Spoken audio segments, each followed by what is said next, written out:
Welcome to Mystic Moons.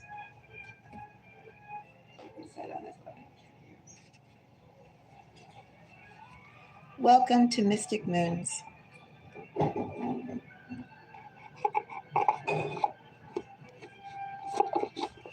Today, I'm going to take a look at Aware and Beware collective readings. What should you be aware of?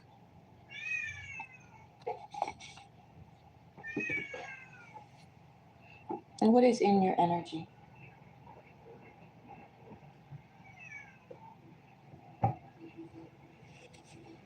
What could be in your energy?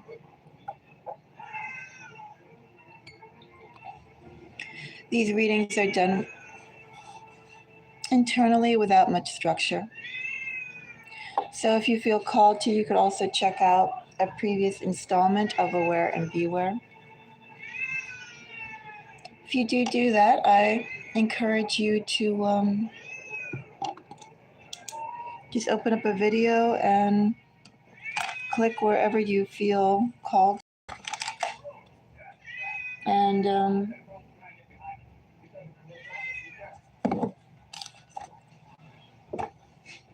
And look around that way.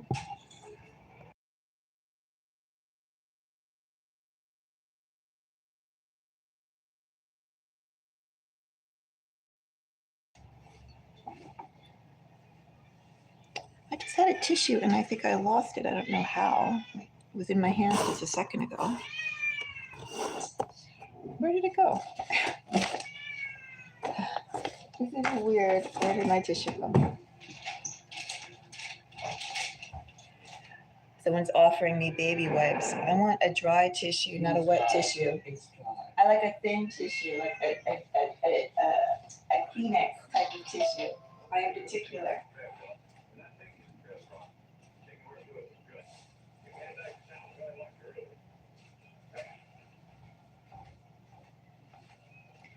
And then, as I'm particular, my cat just took my seat.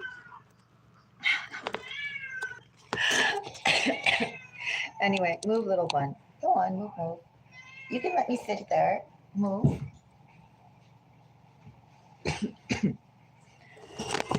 Anyway, yes, I am particular about the types of tissues that are used. I am particular about my chair. I am particular about my cards. I noticed one other thing I have to do before I get started. I see little kitty footprints. I want to wipe those off. One moment. Do you know that Lynn Hudson's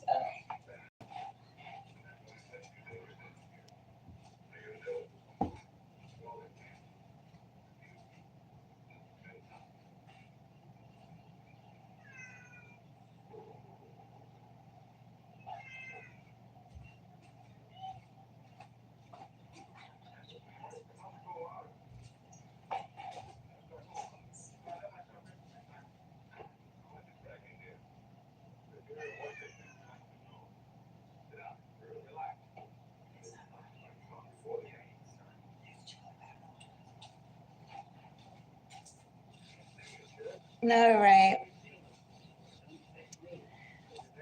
Rinsing this off from kitty footprints. Now I have one cat here. I have another cat there. It's like seats are at a premium here. Okay, move, little girl. Go on, you can move. I know, you're sweet. Move.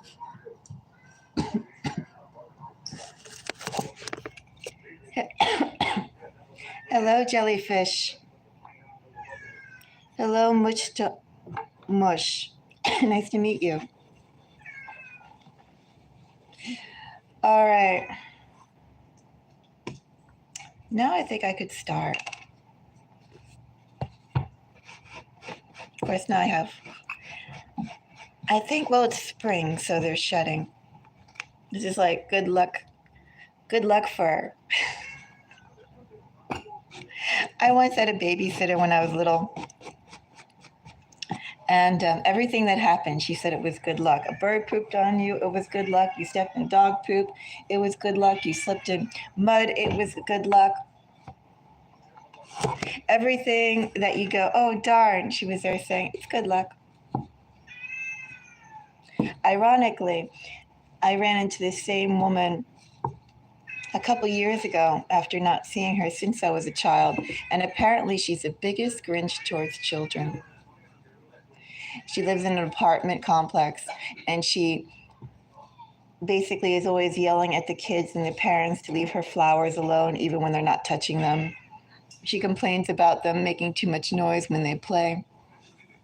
She complains about them leaving their toys out even when their toys are, not really out. Then she complains about the eyesores of their tricycles and things like that. It's such a shame. And that a woman like that age to be so tight and mean with kids. And incidentally, this woman, she has a daughter. It's probably about maybe 10, maybe 15 years older than me. She's a Peruvian woman who married or had a kid with a white guy. So her kid is half Peruvian and half Anglo. Her daughter also has the same name as me. But that daughter was raised entirely by her father. The mother didn't want to raise her. And then by the time she did want to be a part of her life, the daughter had enough of trying to reach out to her. So maybe that has something to do with why she's so mean now towards kids.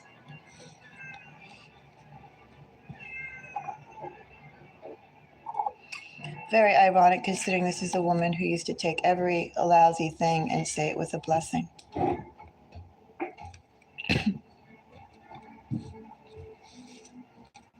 So I have aware and beware.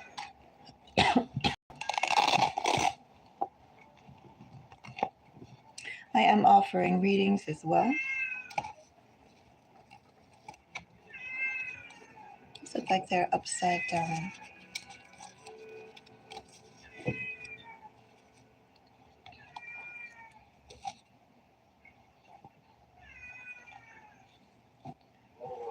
I have one more thing I'm going to do before I start.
Final thing I was going to add is this garlic I've been taking raw to get better.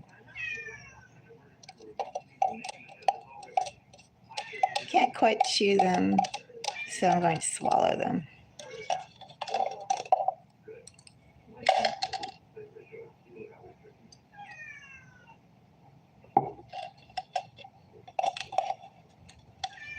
Especially since my throat seems to be going again.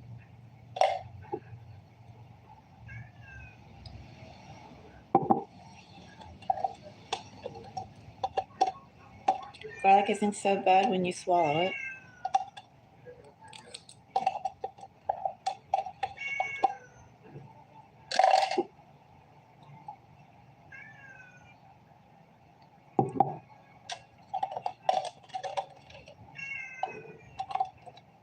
Okay, I guess that's good enough.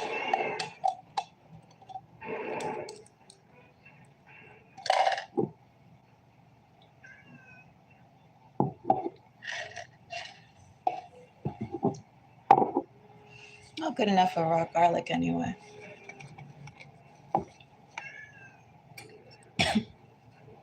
Anyways, early in the morning where I am.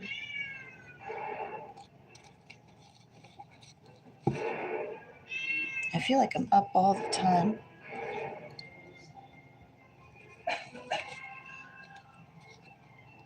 I'm actually wondering about taking a walk outside.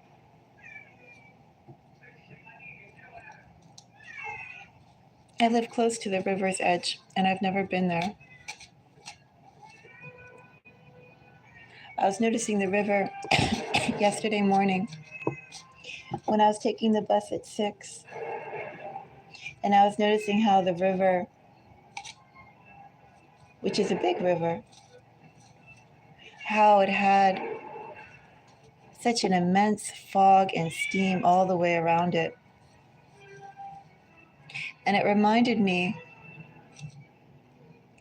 of when I lived right off a large pond.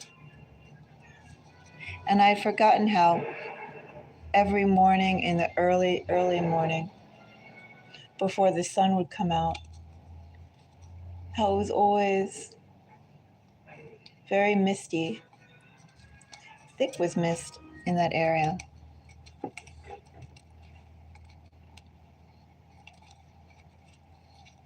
Can't say living next to a pond, though, is boring. The water doesn't move and it's stagnant. Also, too, it really only looks good towards the end of the day when the water and the water has shadows and it's dark, and then it reflects everything all around it. I mean, it's kind of interesting yet spooky in a deserted way. In the morning, early morning, midday day energy is kind of and then it gets most stunning right by sunset.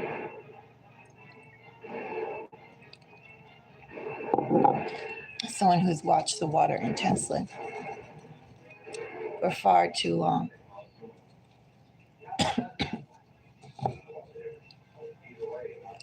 Anyway, let's see.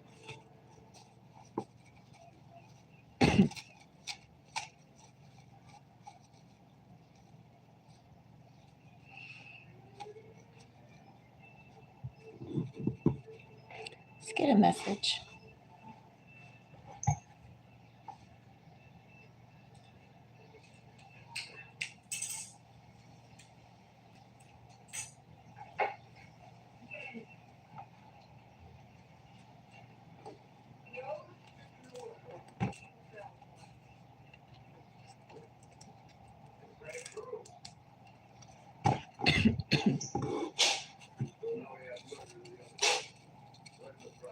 Kitty sneezes too.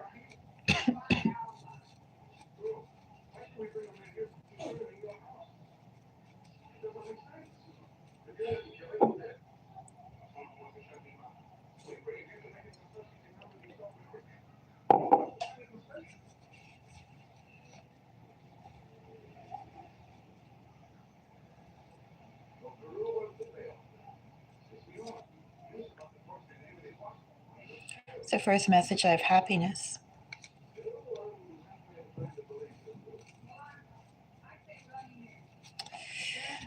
That happiness.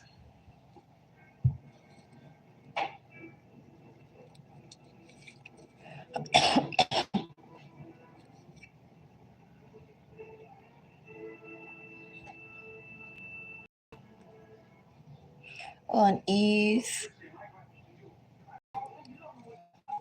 of life, an ease of schedule.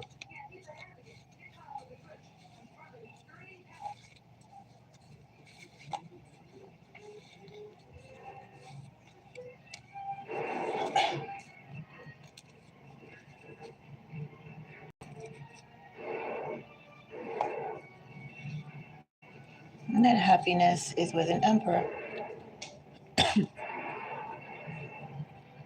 Could be You feel your happiness is contingent upon someone accepting you. Could feel your happiness is contingent upon leading.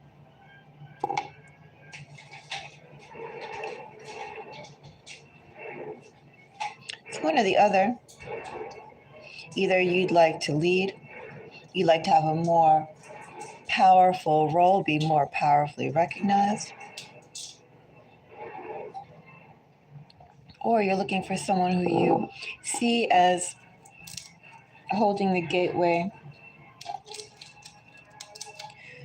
to acknowledgement, perhaps keeping you at a distance. This person could have, obviously, there are strong male energy here, kind of patriarchal roles, masculine roles are around you that you would seek, if that would apply to you, their approval. Or, as I said too, what kind of roles would you like? How would you like to be seen? With more authority, not so soft, more powerful, more impactful.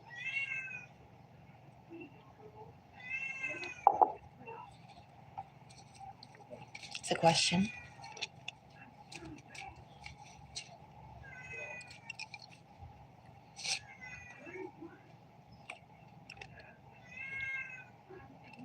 Well, we know that something about this Emperor energy stinks, right? If we are seeking, this Emperor energy is contingent upon happiness. We'll find out more.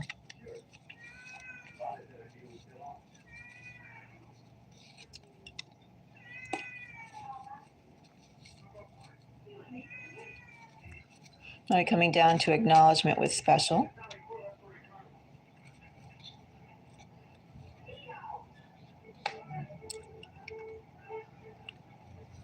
Acknowledgement that hasn't happened yet. Could it happen in winter? Well, so many winters come and go, right? Also, do think about winter. Nothing's happening. It's primarily a dead season.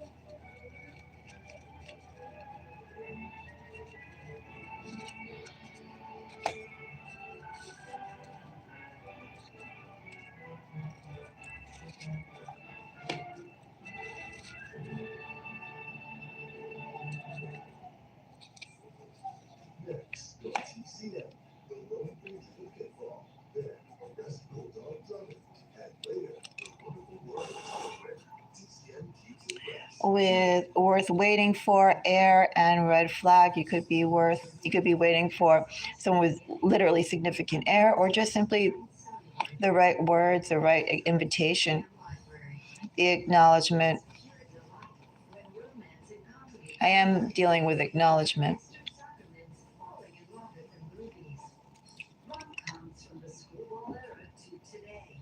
The acknowledgement of being valued. The red flag here asks us to re-examine, is what you're seeking acceptance for, acknowledgement for, recognition for, is either the person or the situation that would supply that really worth it? Are they worth it?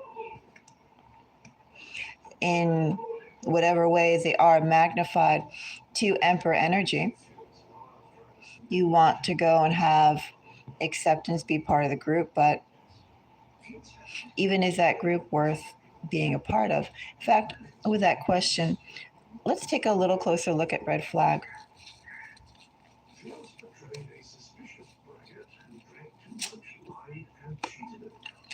Red flag, I have nurture. So when I put up the card nurture, it was actually in response to the positive qualities of Emperor energy.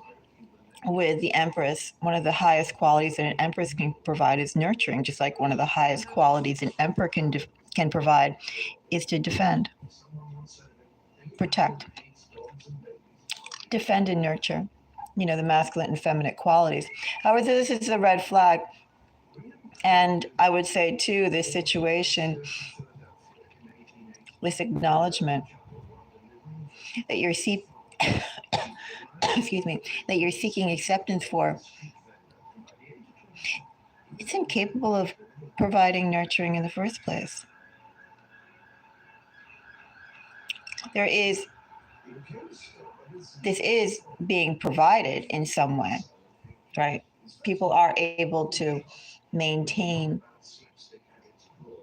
cohesiveness, I'm sure, because of the benefits that they're getting. But one of the benefits that they're definitely not getting is being nurtured for who they are. Possibly, too, in this energy with red flag, the very thing that you crave, being acknowledged for your special qualities, is the very thing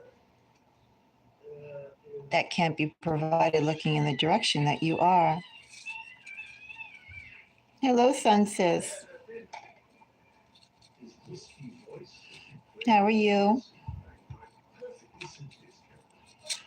So that red flag has nurture. Looking at your pictures is basically one of the stalking cards. Okay.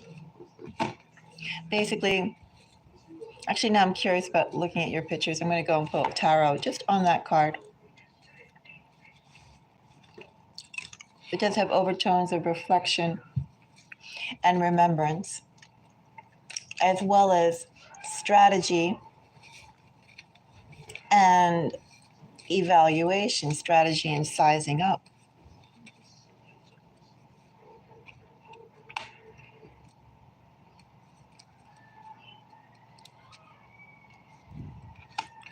Looking at your pictures, I have a Page of Cups, a King of Swords, wondering what to do with you. Wondering if you're worth it, wondering how much effort should they put towards you, wondering what kind of move should they make. So first of all, let me go and say with this Emperor, so I'm pretty sure this Emperor is not you entirely in this energy, since we have nurture and red flag. Regardless if I'm dealing with someone who could be like a brother to you, could be like an uncle, could be like a father, could be a partner, could be a boss. If it's a boss, then I'm going to say the job is pretty pervasive and dependent upon your happiness. I mean, the job is not just feeding you, but the job is also giving you structure, validation, and a whole bunch of other things that perhaps, if it's not your own job, your own business, you should not be that dependent upon a job for all the qualities. If this Emperor is refers to work.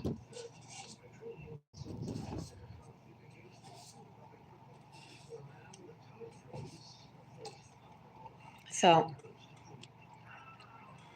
something to keep in mind. I think I'm still sick. I spent the last 2 days with people who were pretty sick, and I'm not feeling that great, unfortunately. I've been sick for 3 weeks, and it doesn't seem like it's going to get over for me anytime soon. Irritating. Those people could have stayed home, but they had to go and spread their germs.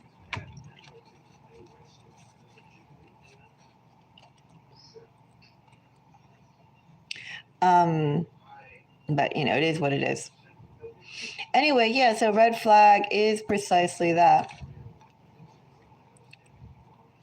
This person is not counting you out. This person does have, red flag, and then looking at your pictures under there. Basically, it's just sizing up how gullible and naive you are. How far can they Well, first of all, I'm going to say this person is purposely withholding themselves and inclusion from you from the group because they want to get something from you. Not quite sure what it is they want to get from you, but they're definitely sizing up how naive you are, how susceptible you are, how much you want to go and belong.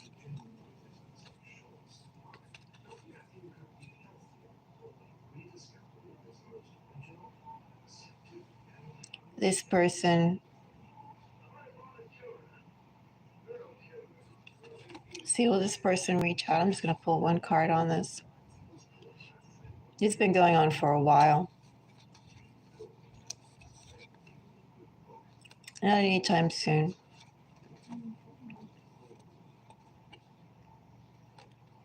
It's like backup. Basically, what I have here in the energy, the message that I have.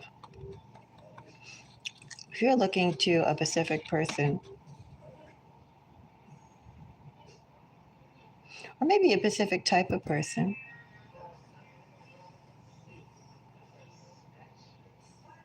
who would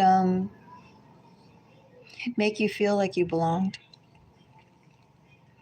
that you were needed, and that you were valued. If you feel like you need that external validation from someone else, and if you have someone very specific in mind, who I'm going to say was stinks, that person, you're never very far from that person's mind. Never far enough, I'm going to say that. It's not like they put you in the back shelf. It's not like they openly talk about you. It's something that remains in the back of their mind.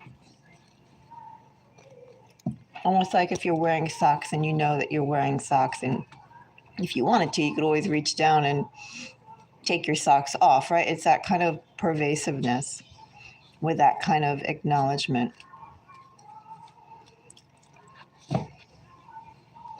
Like you're an attachment to this person in some way. That person is purposely keeping you at arm's length to get you, well, to see how much you'll bend over to them. They're not going to go and reach out anytime soon, but they definitely have not counted you out. As I said, you're like an attachment to them. Think about it this way, how this person views you. There's a vacuum. Not that I vacuum, but there's a vacuum. And that vacuum has 5 attachments. And maybe one attachment gets used all the time. And there's another attachment that's useful, but you don't put it on just for whatever reason, right? You don't need to, but it's there. This person sees you as useful, but not something they have to tap into right now. But they definitely see you as something that's accessible to them. That is the warning I have. So when this person finally does go and call you, finally does go and they interact with you, I wouldn't be too happy, because this person has something they want to get out of you.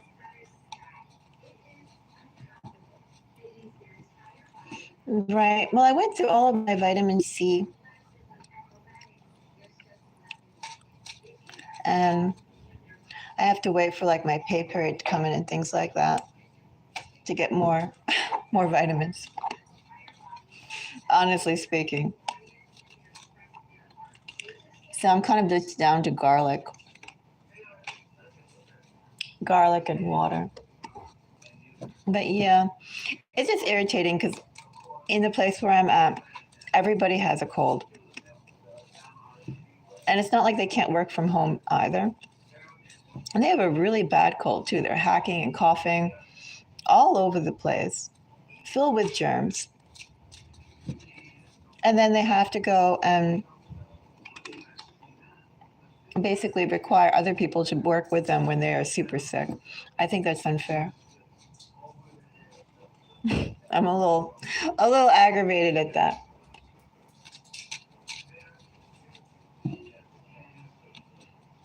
I mean, if you're sick, You should just stay home and work on it. Like, no, you don't have to be in anyone's face. You don't have to sit next to them chair to chair. You don't have to breathe over their shoulder. You don't have to use their phone, use their mouse while literally coughing every second word, spewing all your cough germs and saliva bits all over, like, them. I think it's really unfair to be horribly sick and to come into the office and spread your germs around. So yeah, I'm like, I really, really think that's a tacky thing to do. But more than that, I'm a little upset the fact that now it looks like I'm going on 4 weeks of being really sick. That sucks.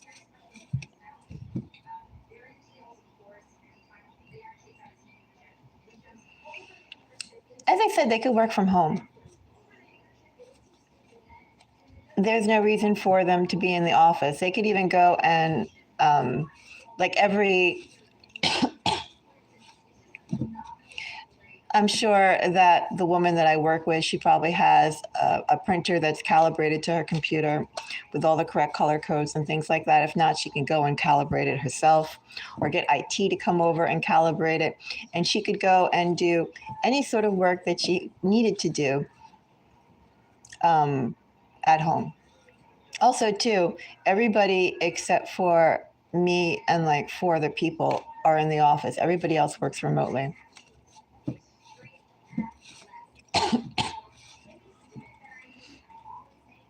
Hello, Charlie.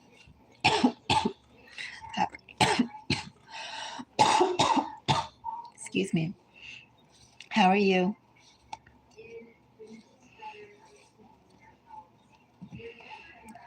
I was reminiscing that I'm aggravated that I caught the germs of the people that I work with. It wasn't even over my own germs.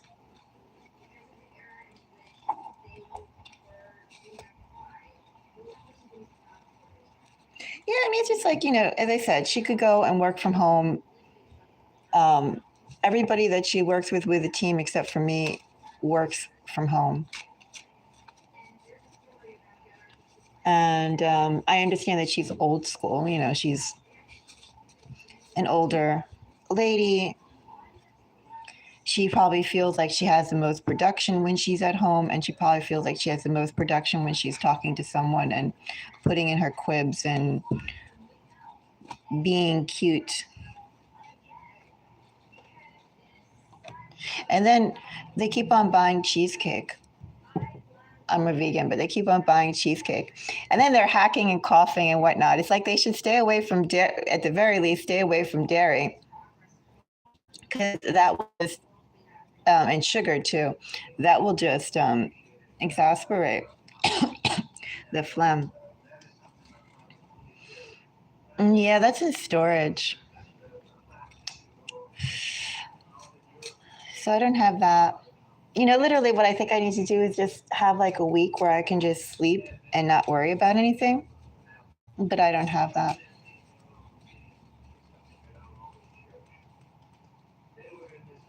Yeah, it's just that this woman, she's not into it. And I'm doing a project for her. And she just likes that collaboration, but she's super sick. And I could feel her germs after 2 days of working with her for 8 hours, basically elbow to elbow for 2 days. I could feel her germs. Anyway, let's go on to the next message. But I'm going to get some more water first.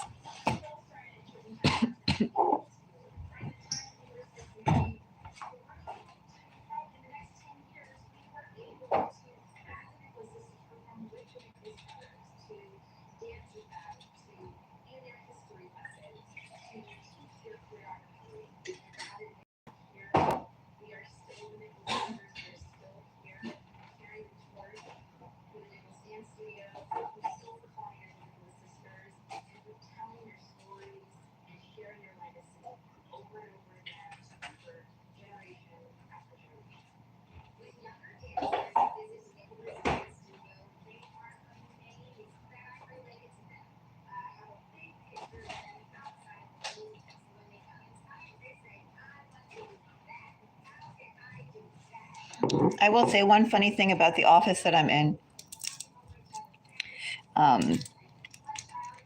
People have been calling in lately using short-term disability leave for mental health. That's how nuts it is. They have to ask for a vacation by claiming acute mental distress.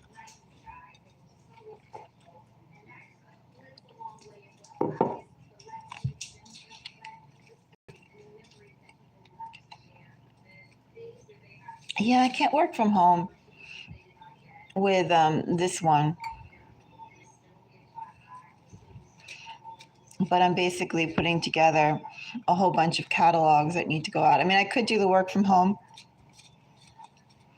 but as I said, this woman is old school. She likes the whole collaboration face to face while she's hacking away thing.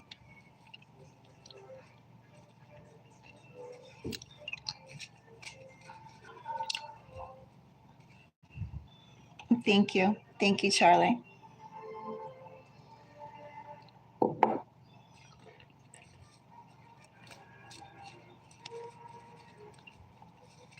Anyway, we'll get another message. When you say black seed oil, what you mean sesame seed oil or chia seed? What kind of black seed?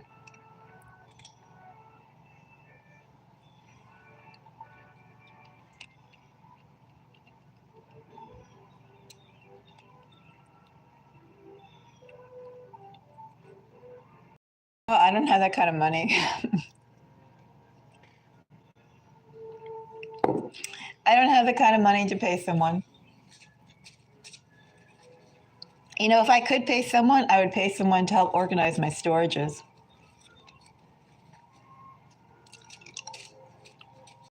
Anybody to help me move my things in there back a couple months ago, and I had to do it all myself. And I'm pretty thin. Like I don't know if you can tell, but I'm pretty skinny. Like I am. I am really thin. I have no muscle at all.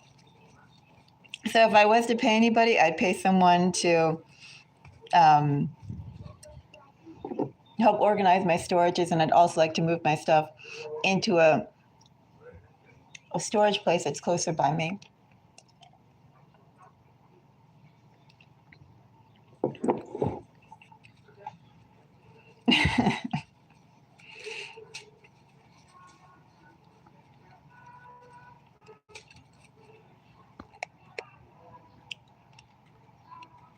Yeah, let me know.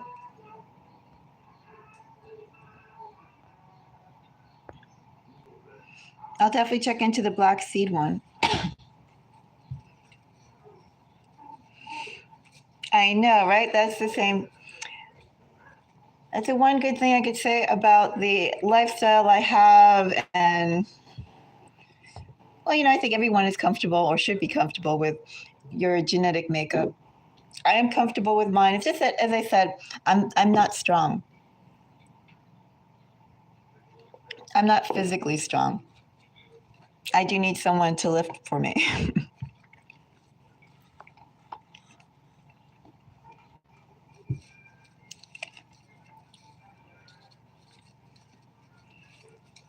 Yes. I've been working on that money. There's this book that I have when I spent a year at the ashram. In fact, I've been speaking to someone who keeps on talking about the 40 days that he spent, he said, with his guru. And I was there like thinking, you know, okay, so you spent 40 days, but I spent like 365 days almost.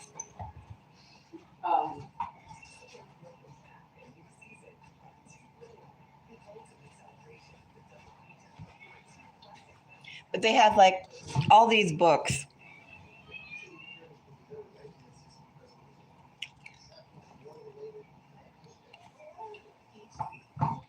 Oh, really? And one of the books that we studied and that we chanted was this one. And it's like basically prayers to the goddess. You can do it twice a year, but you'd also do it anytime as well. And supposedly you get like spiritual boons if you do that.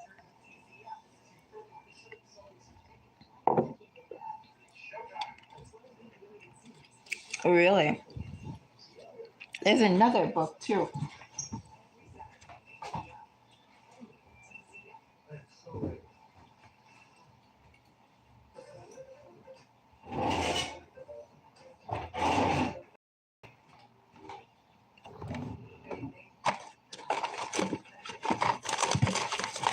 And this is supposed to be the book that if you want to go and go to higher states of yoga divinity, supposed to chant these. These are supposed to be like the magic Bible books, which the instructors don't like to go and say, but they'll say after hours. It still says classroom copy. I think both of them are classroom copies. Yeah.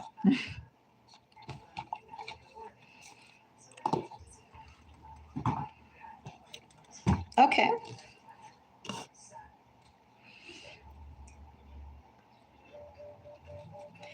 Yeah, this, if you're interested, this is a book. As I said, like in ashrams and etc., the professors don't like, the teachers don't like to go and say that, like, which books are supposed to go and enable you to do more fluid astral travel or lucid dreaming or being able to connect with your third eye, be, develop your psychic abilities, and so forth.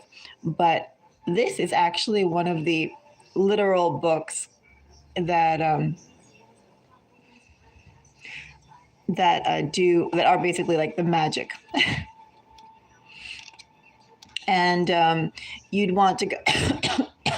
You wouldn't necessarily want to go and say the English versions of this, but you'd want to go and say the transliterations.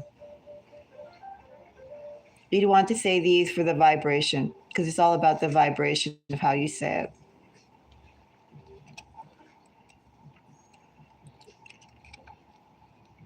Okay, you can definitely ask me the question, Shireen, but this would be, I would say this is what you would look for. If you want to do all of the yogic magic around that, you would repeat, you would say these mantras.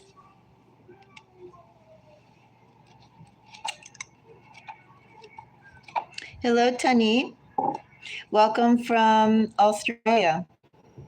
And then these, as I said, this is basically like the celebration of the birth of the goddess. In the ashram that I stayed in, they did this twice a year. And there's also supposed to be boons as well if you go and repeat this. Like if you do the first one, something like, I don't know, X amount of times, it's supposed to like clear away a whole bunch of things.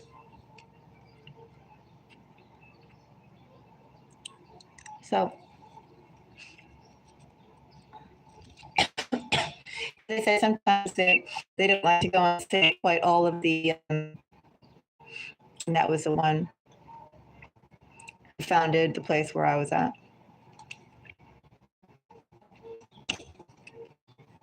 Anyway.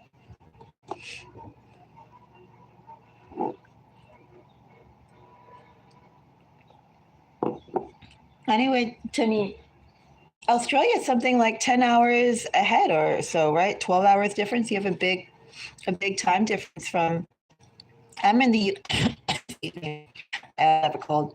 I'm in the US and in New York. So where I am right now, it's almost 10 a.m. But I think I've been up since 5 or 6.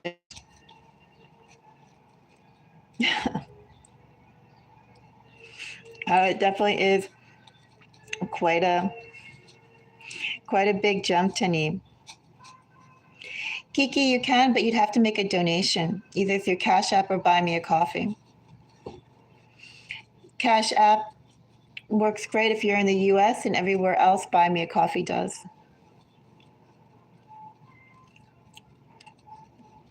Otherwise, I invite you, Kiki, to go and just look at the collective readings. I do lots of collective readings for everyone, and I do it on a regular basis because I understand what it's like when you have questions and if you don't have the ability to pay. That's fine. I get it.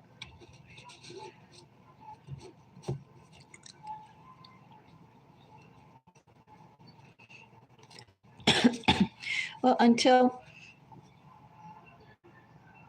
Charlie comes back, unless anyone else has a reading that you'd like to donate for, I can go and pull the next message. Let's see. Now that I told you that the books, my year's worth of study, oh, there are other books too, but I would recommend those two.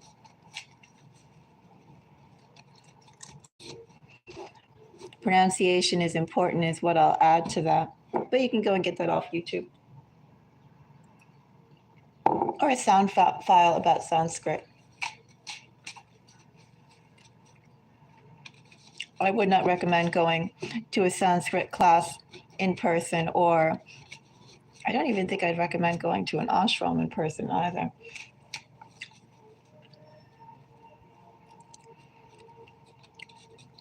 Well, Tani, when you're ready, do come back. I know what you mean about being broke. I myself don't have any money right now for vitamin C or anything. All I have is garlic. I'm also kind of on rations until my pay comes in.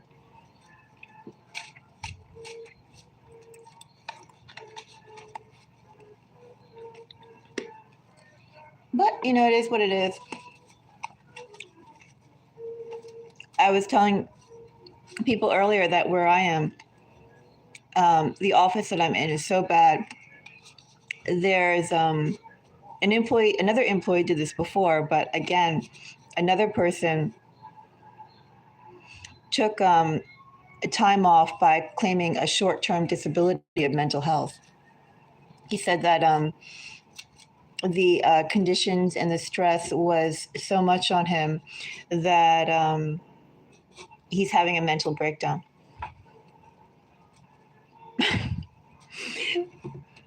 Well, you could definitely go and hang out. Tenny, as I said, I do lots of collective readings. I will be doing readings today. I want to do secrets you should know. I'm going to be doing that. I'm also going to be doing who's watching you. Those are all 12 signs. And depending on my energy, I'll also start I've been starting the mid-May readings for the zodiac, as well as readings on politics and some other things. Yeah, I mean, well, I'm just saying, like, that's how toxic. That's how toxic the environment is. That people are literally having to go and say that the job provides that much stress. So I really empathize with you that you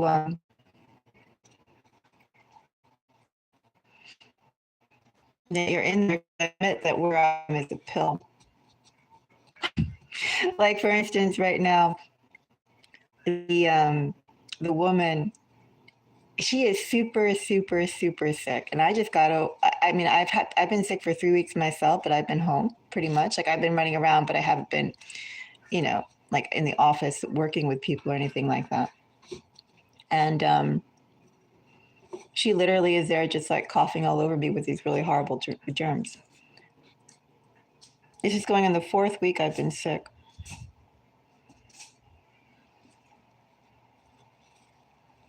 No, I'm sure.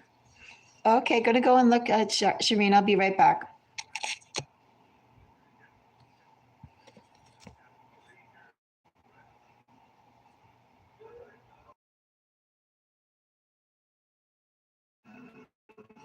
Okay, see you. Yeah, I'm working. in advertising.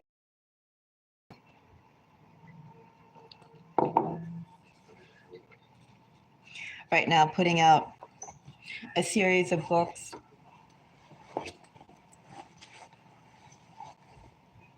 And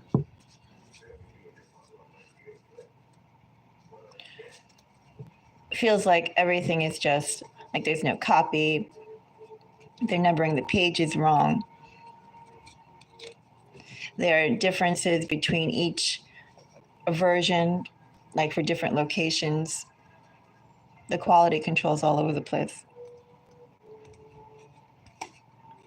So what is your question, Charlie?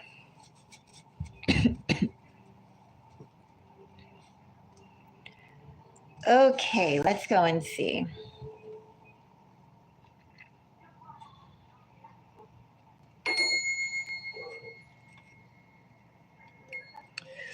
Why did that Aquarius, whose face I know, why did she do death magic on you?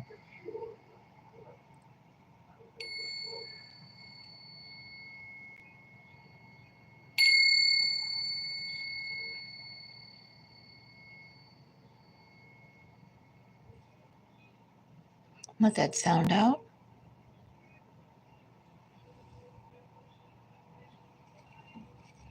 And I'm going to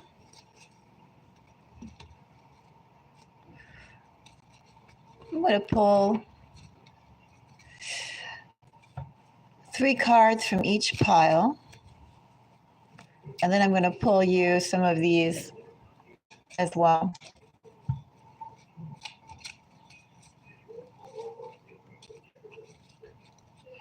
Yes. He has a lot of evolution to do to match you, to be able to be at your level, to be adequate to be by your side.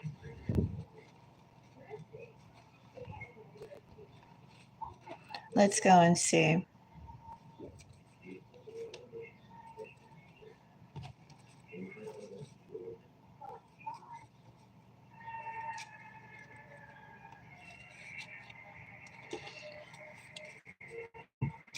So I'm going to keep these face down as I pull them because I have an interest in this. I want to wait till I get all the cards out.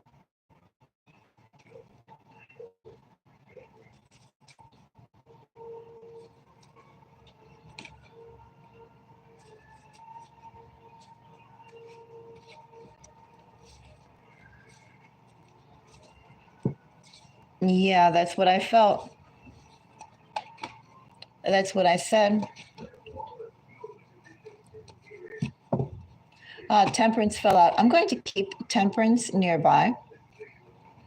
But as I said, I'm going to pull 3 cards. 3 cards from each pile.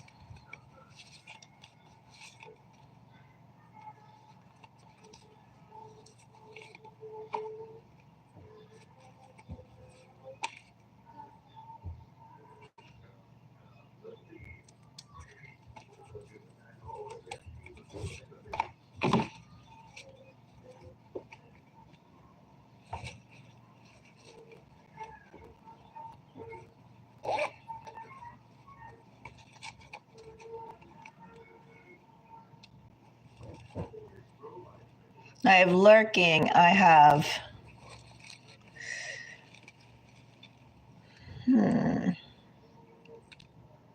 malicious. I have sophisticated.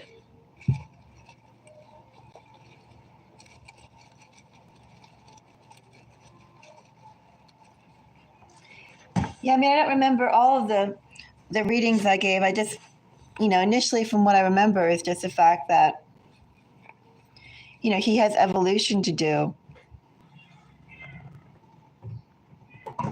to be before he can be your partner. That's all that I really remember. But all those readings that I gave you, those videos, they're up. So bookmark them. Bookmark them and and keep them in mind. Well, we all have evolution. And I think that's also the whole point. Like, who keeps on growing, who stops growing, who decides to level off, who reverts. There's a whole bunch of different ways in which we are evolving and sometimes de-evolving. Right? Sometimes we can we can experience a really bad setback. And we could have been at one point very confident, very outgoing, very fearless. But because of a setback, we could become hesitant, develop low self-esteem, etc. Right? There's always ways that we're changing.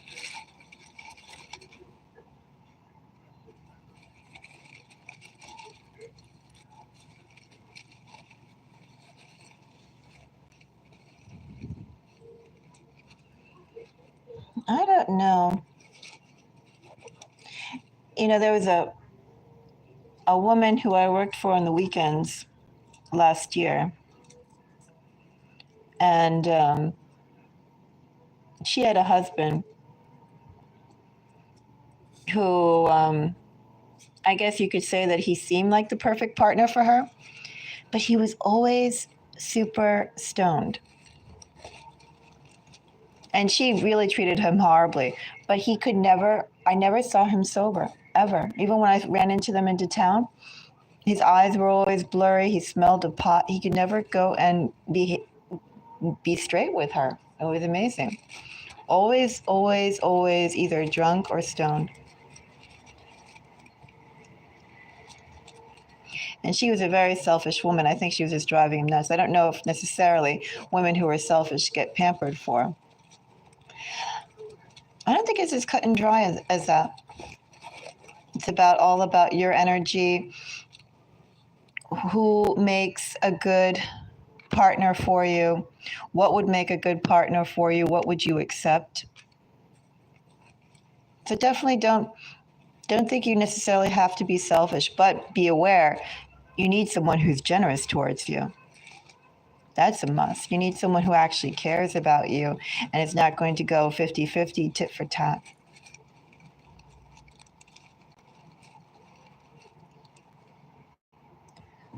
I don't know if I do think that he probably came from a richer family than she did. But yeah, what really got me too, because a couple times he gave me we were also neighbors. He lived about a half a mile. They lived about a half a mile away from me. And sometimes he would give me rides. If they had if they need someone last minute to go and do some work for them, they'd call me up and I'd be like, sure, whatever. I can do that. But that's when I realized just to the extent of how often he was stoned. But he also drove around, with their baby girl. They had a 3-year-old or a 4-year-old.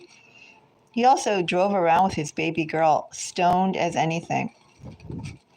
And it's one thing to have an unhappy or whatever marriage they had, but it's another thing, I think, to be high, completely out of it all the time, and then to put your own child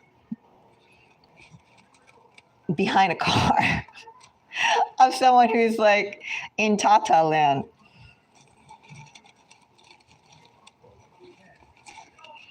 Yeah. All right, so I got some cards. Isn't that?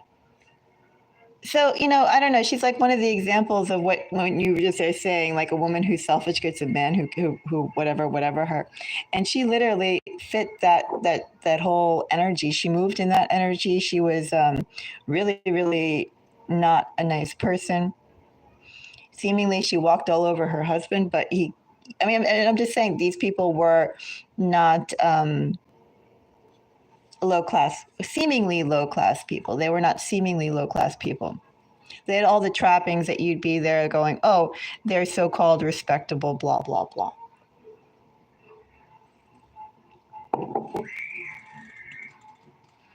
I know, right? And then while they're there, Well, he's there stoned out of his mind. They're there feeding that baby girl all this sugar. I never saw a child eat as much sugar or eating as much sugar as she does, always with her hands in candy,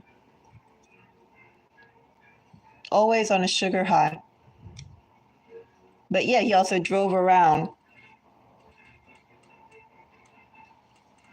always drove around with his kid going around in Tata Land.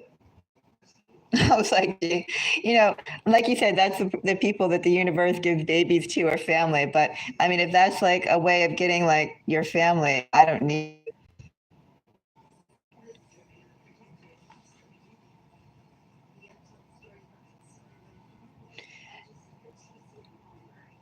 Yeah, I knew the woman's sign. I did not know the man's sign. I could probably find out though.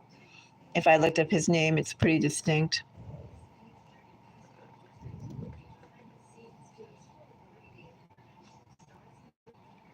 So anyway, first of all, the cards that we have to start out your reading, Shireen, about why did she do death magic on you?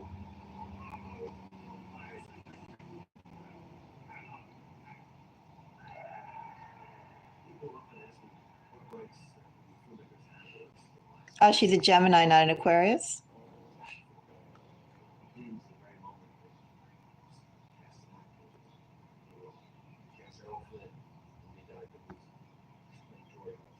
Ah, Gemini lady. Okay.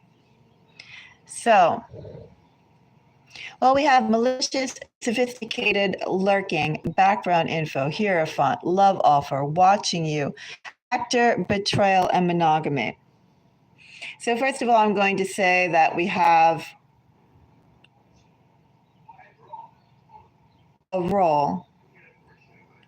There's a mask.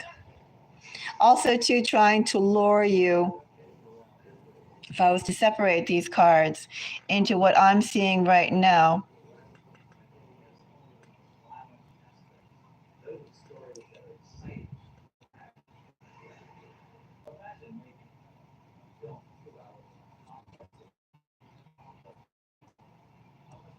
these are kind of the dynamics that we have here.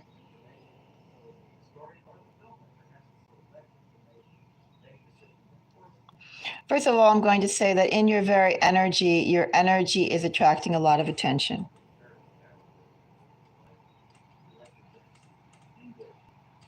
Right, the abusive lady.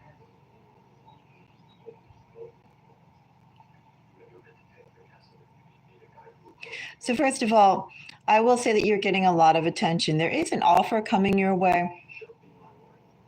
Obviously, you're also manifesting that, you're requiring that. And I think also, too, as you're in that energy, calling that to you, you're getting a lot of well, attention, like the way someone's making food, and while they're making it, you can smell it. You may not be able to see it, you may not be able to sit at the table and taste it, but you could still smell it. You know that it's coming, you know that it's someone soon is going to sit and enjoy a nice meal. And I feel like, first of all, that's the energy there with love, offer, and monogamy. There's something very particular that is in your vibration generator. And I feel like I sense people can tell that that is brewing, coming, developing around you. And I feel that's precisely the attraction that people have. They're not knowing like what it is. It's like you are, you know, like a floral scent that's blooming, and everyone can notice. I'll put it that way. With malicious, yes, yes. And I feel like with sophisticated, I don't know if I spoke about this before on the other readings, but when you keep on mentioning age, you know, it's not really so much the age, right? Because when you're attractive, you're attractive. And you can look more strung out, can look more younger. But even I would say the whole notion of looking younger is really just like a mind control paradigm that they try and like put to clamp on you, to limit you. Because attractive is attractive. And the only thing that age connotates is just how experienced you are, how gullible you are, how naive you are, how sophisticated you are, how willing are you to call something as BS, and how willing would you be to put up with it?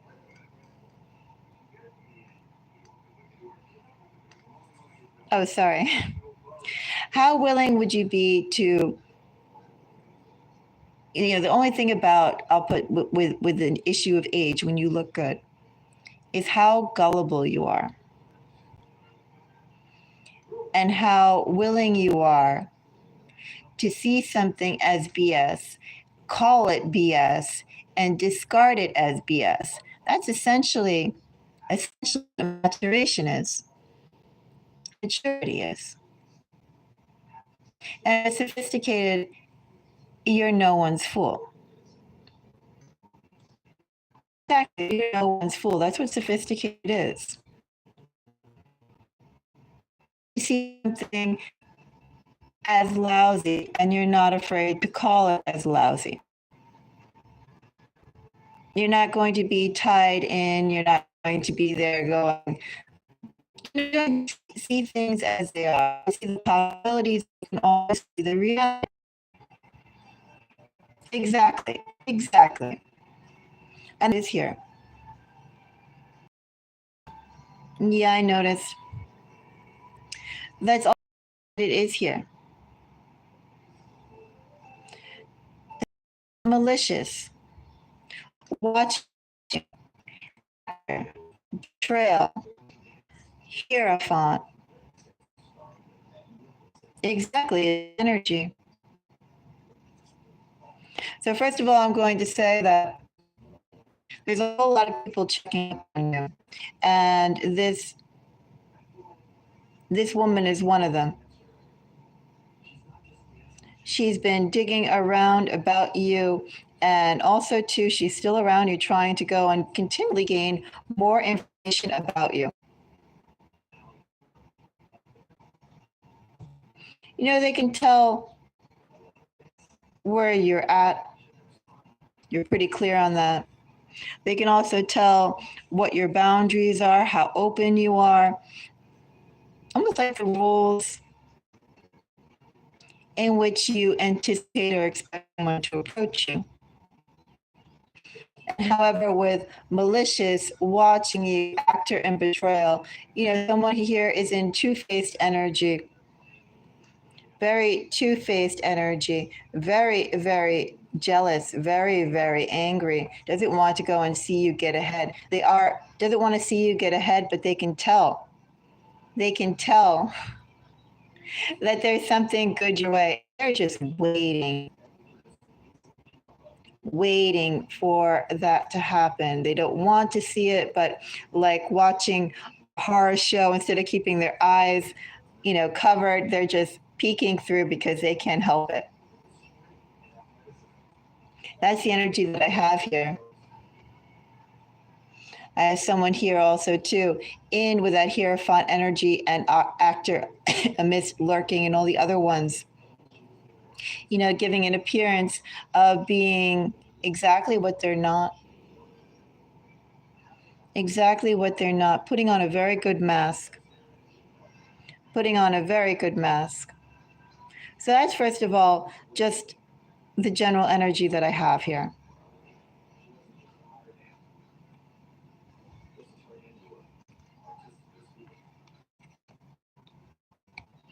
I have Knight of Swords. I have Death.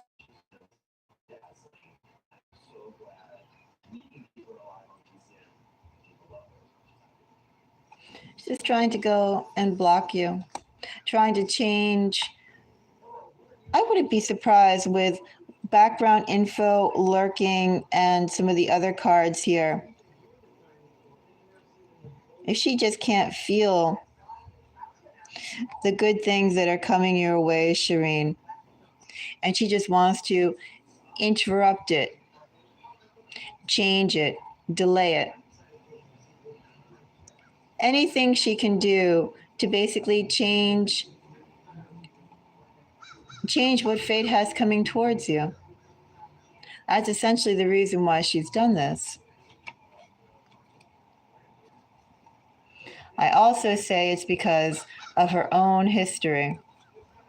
And also probably too what she'd like to have happen and what she feels like she can't have happen. She just doesn't want a union with someone. She also wants a union with someone who is her other half, and not only her other half, but somebody who will advocate to her, someone who they can accomplish a lot of things. With monogamy, I mean, you notice how we keep on having these cards in your energy, right?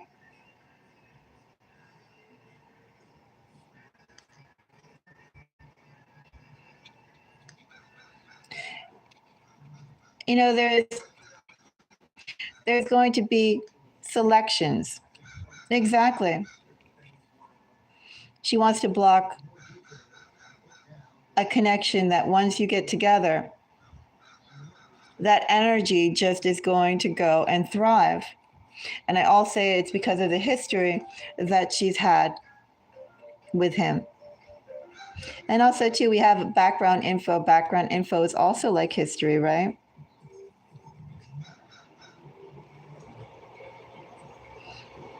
Yeah, there's a lot in the background that we don't know. Marriage keeps coming up.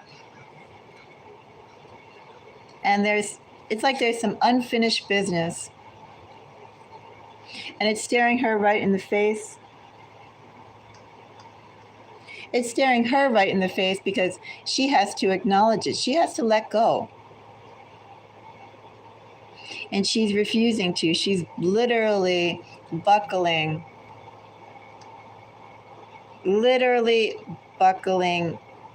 fate.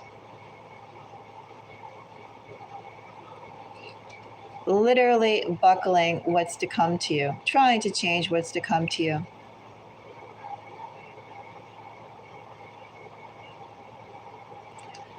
I think I was live, what was yesterday, Friday?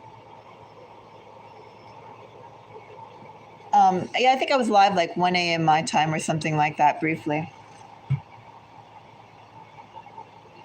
But yesterday I was out of the house from, well, maybe I was live. I kind of forget.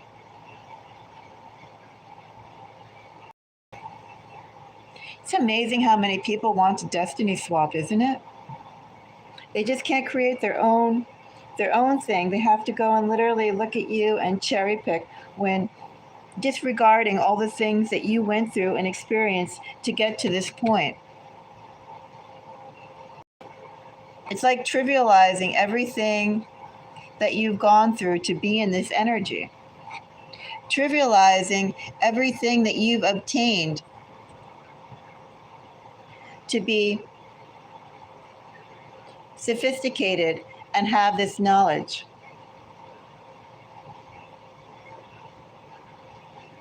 This is something that you've earned. You've earned this through your own hard work. You deserve this because of your own hard work and what you've put out into the ether. And ultimately, this is all I'm going to say too, Shireen. Ultimately, she knows, energy knows. This is just what's in your energy. Ultimately, Shireen, you have love, you have respect, you have support coming your way. Ultimately, you have someone who will be like that for you and with you. That is what, one way or the other, is coming for you. I'll be back in 1 second.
You know, Shireen, you should check out, if you didn't already, you should check out a video that I did. I think I did it in February. Love for the Cancerian Collective. And I felt like really that was for the year. I think it was February. I think I said, like, you know, it was love and it was hot. But that's the first time that I pulled a reading like that for love on Cancer. And there's something very strong, just in general, just from all the previous time. Yeah, it says something like Cancer love. But with that reading, I felt like it was about really for the year. And that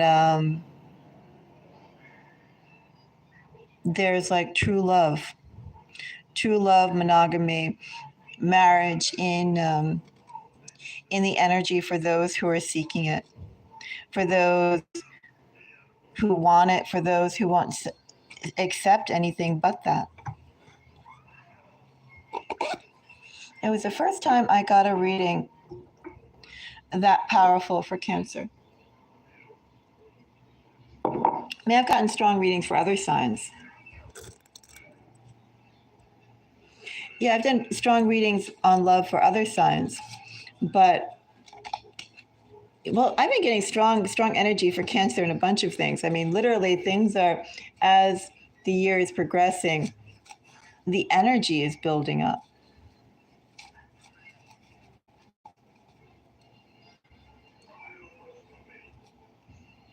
Yeah. Yeah, that's a very, very bad. Of course, it's bad. But then again, only what person would do that but someone who wasn't bad, right?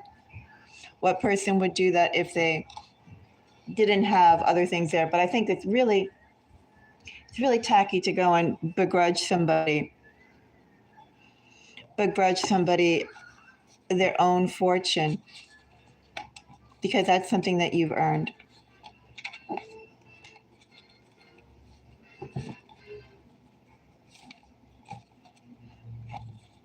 Right.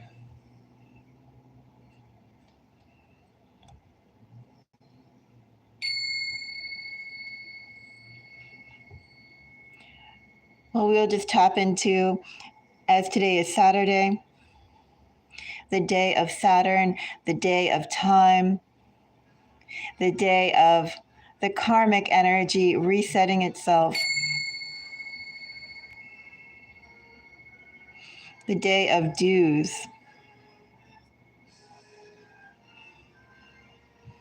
Yeah, I agree.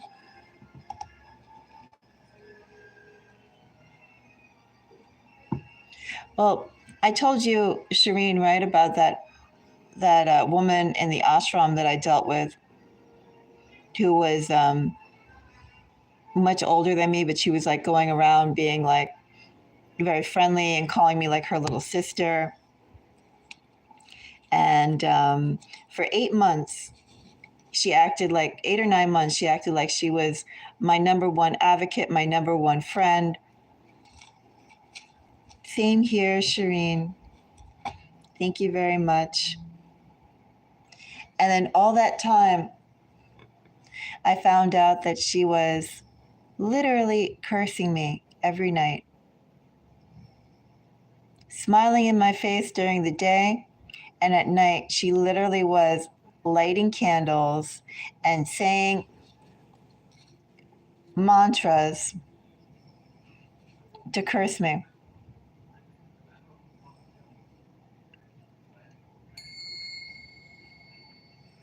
You just need to be careful. You know, it's because, too, when you don't think in that energy, like if your mind doesn't go there, if you're not anticipating it, why would you even go there in the first place? Yes, all of them. All of them.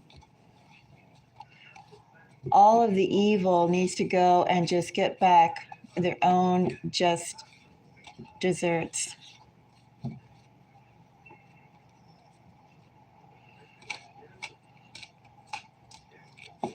Envy is such a nasty thing. Jealousy is such a nasty thing. Yeah.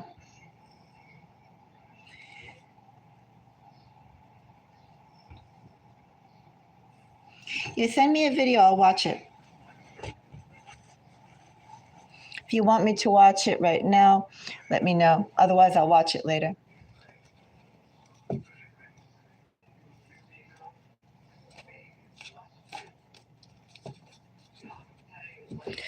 I mean, I don't want to change being nice. I don't think we should change how we feel like being. We shouldn't allow ourselves to be hardened just because other people tried to take advantage. We shouldn't be like them and allow them to change who we are because of them. That would be a bigger gift for them.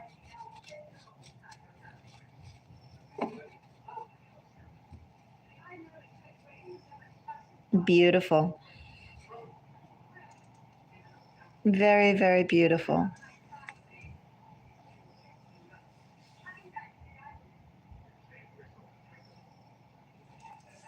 Exactly. And that's why I say, like, when you're there saying, I mean, you know, like to be selfish, I think the point is not to be selfish. First of all, be true to yourself. That's all. Just be true to yourself. Be true to how you want to be, how you feel like being, independent of the reason why. And don't allow yourself to become hardened or changed or more guarded because of nasty people. There are tons of nasty people out there. Nasty people out there when you walk in the street, nasty people when you come online. There's nasty people, no end to nasty people. But just because of that, there's no reason why you should allow them to have an impact and to harden your own self. Don't allow them to leave an impact and change who you are because you dealt with someone unpleasant.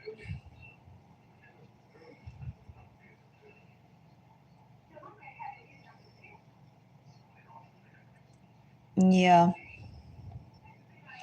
Unfortunately, it's the people that know a little bit about you that can be the biggest problems.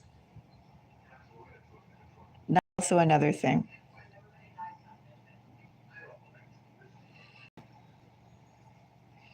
You know, it's like you need to have the introduction to start being envious. And then, of course, all the millions of people out in the world, and, and people will be envious of what's in front of their face because they know it.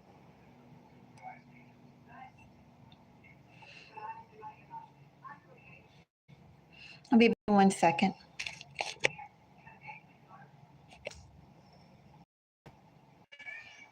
I didn't get it yet. Oh, 333.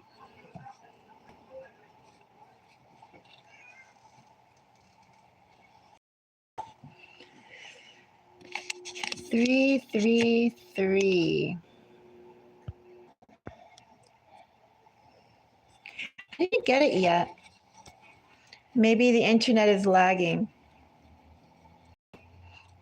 You sent it through Gmail, right?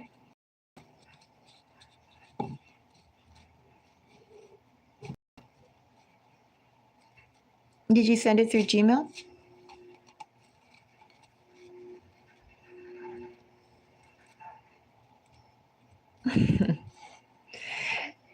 Yeah, you know, I get that too. And now I think I find that a little weird. Yes, yes, yes. I've been told the same thing by a lot of people, and I'm really, really wary of it. I had so many people tell me, oh, you're such a pretty person, very beautiful. You had a beautiful, same thing, beautiful soul. And now I'm kind of like, I'm going to be back in a second.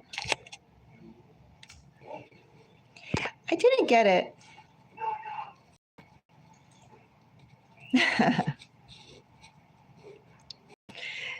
Oh, thank you, Shireen. And I say the same to you as well.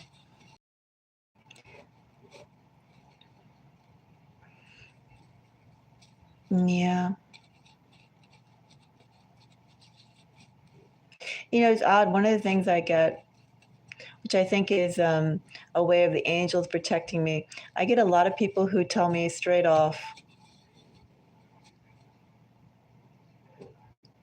like what their intentions are.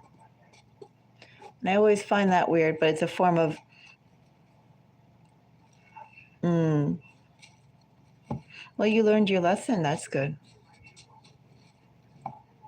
Shireen, you said you had one more question. Is it about the friend that you met?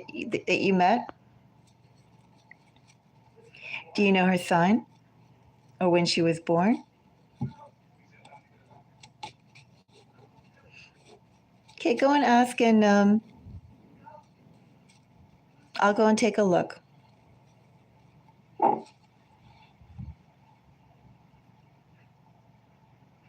Oh, Sagittarius.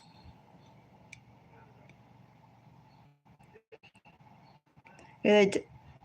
Okay, go and send. Send 10, Charlie.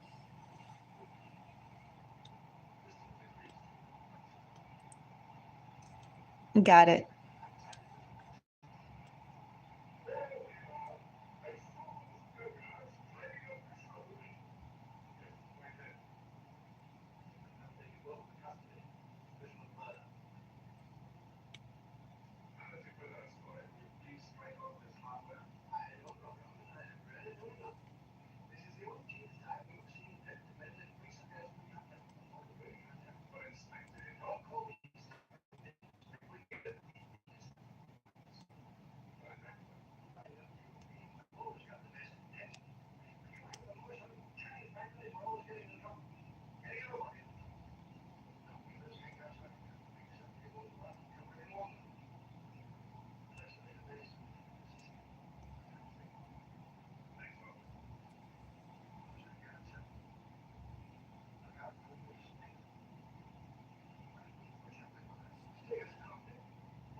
Okay, I'll be back in 1 second. Shireen, send $2 more in. Send $2 more in, and I will take a for you. Thank you. Thank you. Thank you.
Okay.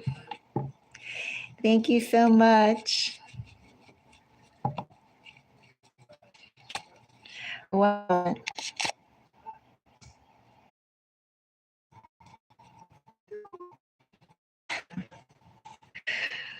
Okay, thank you. If it went through $2, I see the 8, but I don't see the 10. I mean, I don't see the extra 2. Check one more time to see if it went through.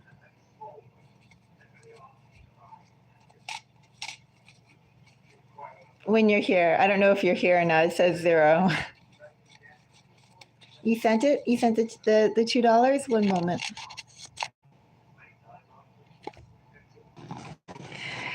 No worries, Shireen. Now that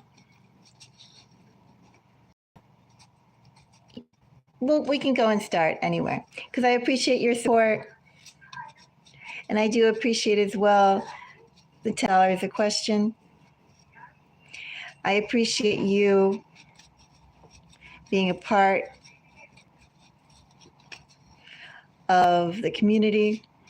I really do.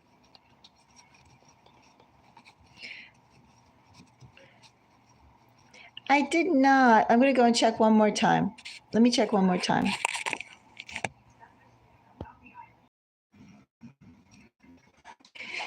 Yeah, I don't see it yet. I see the 16th, but I don't see the one from today. But it's okay. In the future, just make sure to do, if you want a longer one, do 15, and we'll be fine. It's okay. Let's go and find out about this Sagittarius girl. Yeah, I don't know if it got stuck or whatever, the $2, but it's okay. So let's see, the Sagittarius. What is this Sagittarius lady's intention towards you that you met at the sauna? You met her with a Libra? Is that right? You met her while you were with a Libra?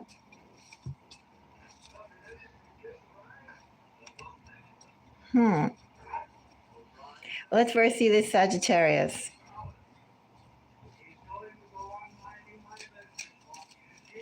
Sagittarius lady you met at the sauna.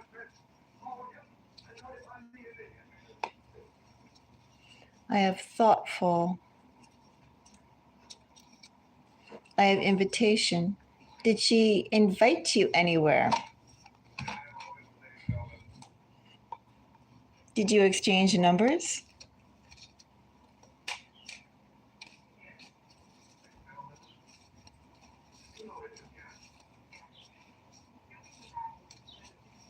If you haven't exchanged numbers, she is currently thinking about inviting you somewhere.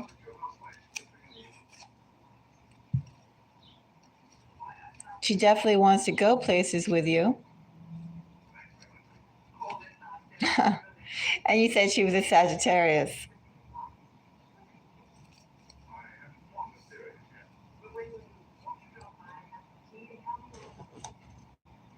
Do you have any Aries in your chart? Oh, you sent it again? Oh, one moment. I also started your reading. Let me go and check. Go back a few minutes because I just started your reading too. I will. One moment. So much. Thank you so much, Shireen. I'm going to wait till you here. Yeah, so she's very drawn. Let me know if you're here. Go and send another comment. Tell you the cards that I pulled so far about her. Which also bottom of the deck energy, I got Temperance, Sagittarius energy.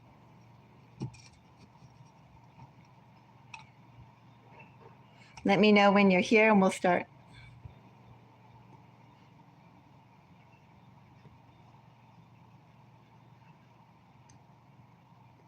Yeah. So she definitely, I feel, yeah, if she didn't give you an invitation yet, she's going to. Even Two of Wands. Two of Wands to me is also one of my planning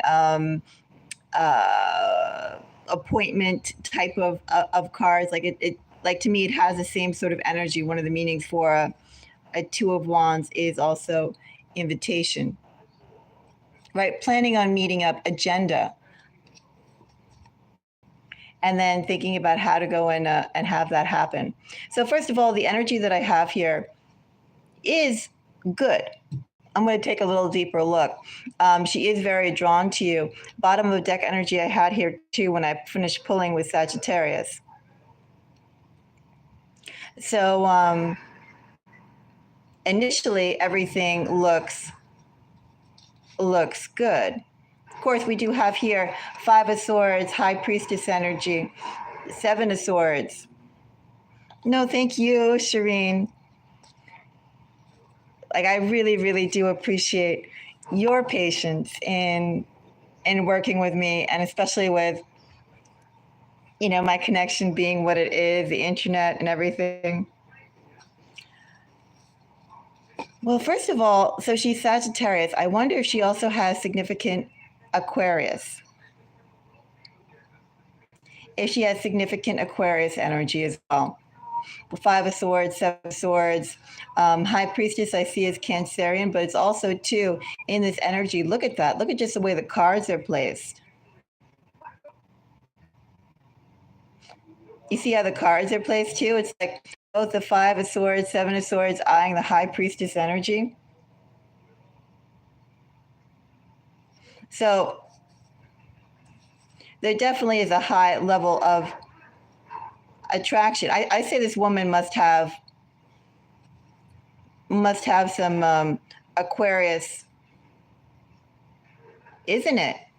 It's like it's talking, but it's also, it's almost like a come on, right? How can we carve up the cake? It's very interested, high level of attention. Yeah. Very, very intense energy. So all that is under Temperance. I'm going to say that, first of all, I think that initially the energy that you have here, she's going to do her best. And I do think that there's a level of attraction and good vibrations that go on between the both of you. I'm going to do that first off. But there's more to it than what is than what it appears to be. I'm going to also say that. So we're going to take a deep look, because even if he was interested in you, friend,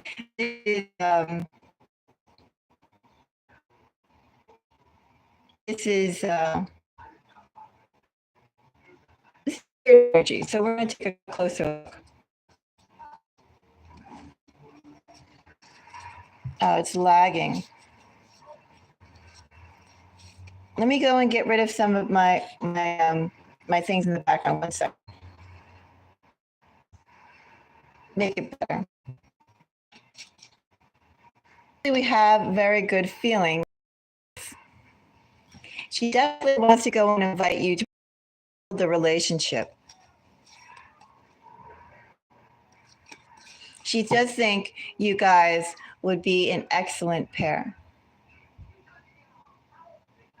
Because the Four of Wands just isn't only love, isn't only career, isn't only foundation. It is also friendship. It's your other half. It could be also your other half in friendship, in partnership. I will also say too, with her having Sagittarius energy, you having Cancerian energy, those two energies go along well together. Jupiter is exalted. Sagittarius is exalted with the moon.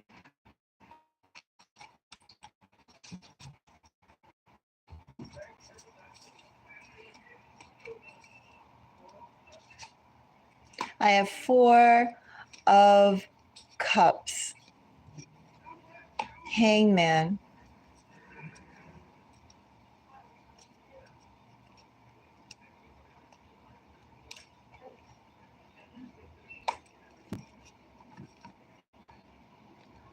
You know what I'm going to say? I think that 5 of Swords and 7 of Swords energy is probably the attention that you two would get going out together.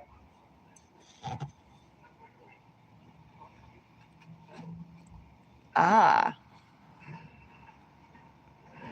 That's interesting. So that's where you experience transformation is in Sagittarius energy.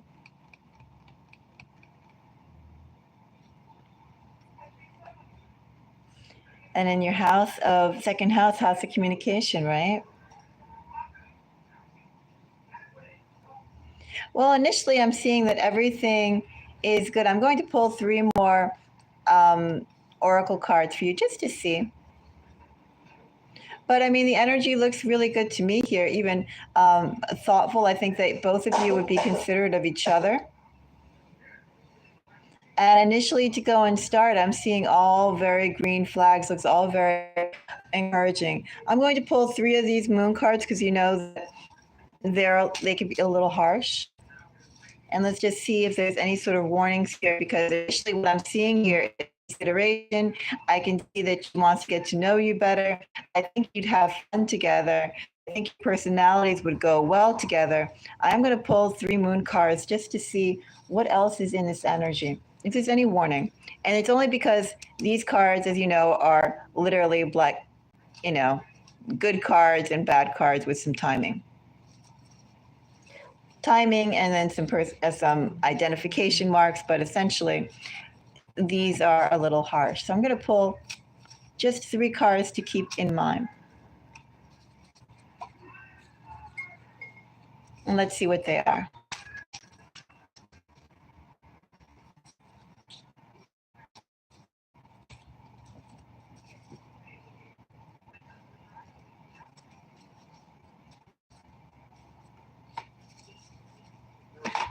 I have bottom of the deck energy, good move. Maybe that's the reason why you met that Libra.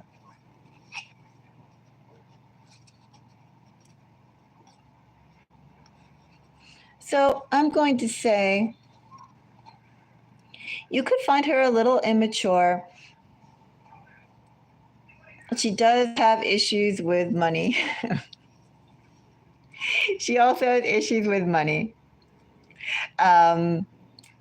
But I do think in the meantime, here's what I think is something to keep in. This is probably it. I think the energy here is good. Okay, the energy here is good. I think that if you choose to meet a relationship with her, probably the friction would happen in the future. And that future would be when perhaps you start coming into more money. And possibly there could be some jealousy issues around basically your money, your success, and things like that. As she meets you in this stage, as you start moving out of the stage that you're currently in, she could have like some immature feelings or reactions about that. That basically you're improving, but where's her improvement? Exactly. I see this is basically, this would be these are the friction points, right? So this is what I pulled. I think the energy is good, but the friction points I see is that when I don't feel it's her. I think when you start solving your money issues, even if, like, I have a King of Cups here, that King of Cups, let's see what's behind that King of Cups. Two of Cups, you see that, right? That bottom of the deck energy. Who's that behind it? A King of Pentacles, you see that, right? This is the bottom of a deck energy. I see that it just lagged for a moment. So, Shireen, this is coming your way. And you're not getting a poor man. Poor man. King of Pentacles, Two of Cups is Cancerian. Knight of Pentacles is, basically a slow moving energy. But when this energy comes through, it is in good energy. It is committed. All this is water and earth, too. There is a King of Cups coming your way. There is your partner coming your way. That partner is going to provide for you. That partner is going to make things easier for you, as a partner should. But that's been like there in your reading, right? This is just energy that I'm pulling up as I'm pulling up your question about how is she. And the friction points I just see is that I think that you guys should get along wonderfully. I do think that you should get along wonderfully. And I think that your personalities should go and match each other very well. Very considerate energy, too, respectful energy. And I think that the only thing to watch for, and of course, if the situations change, like right now, you don't have a King of Cups, right? So that's not part of that. And right now, you're not in, you haven't developed the sort of relationship that you could develop with her. But in the energy that I have, the possibilities is that in the meantime, everything would go along well. And I just think the possible friction points will be when you raise up your social status, your financial status. When you start achieving some success that will affect her in some way. I don't know what way, because I'm not going to pull that. Basically, your question was, what are her intentions? Her intentions are good. Her intentions are very good. She's a very thoughtful person, very considerate. No, this is the warnings. These are the warnings. Immaturity and,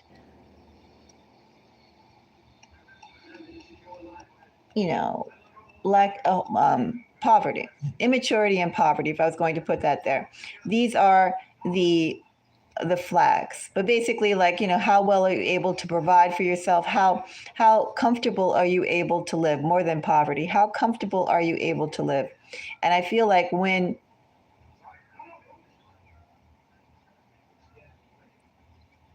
that's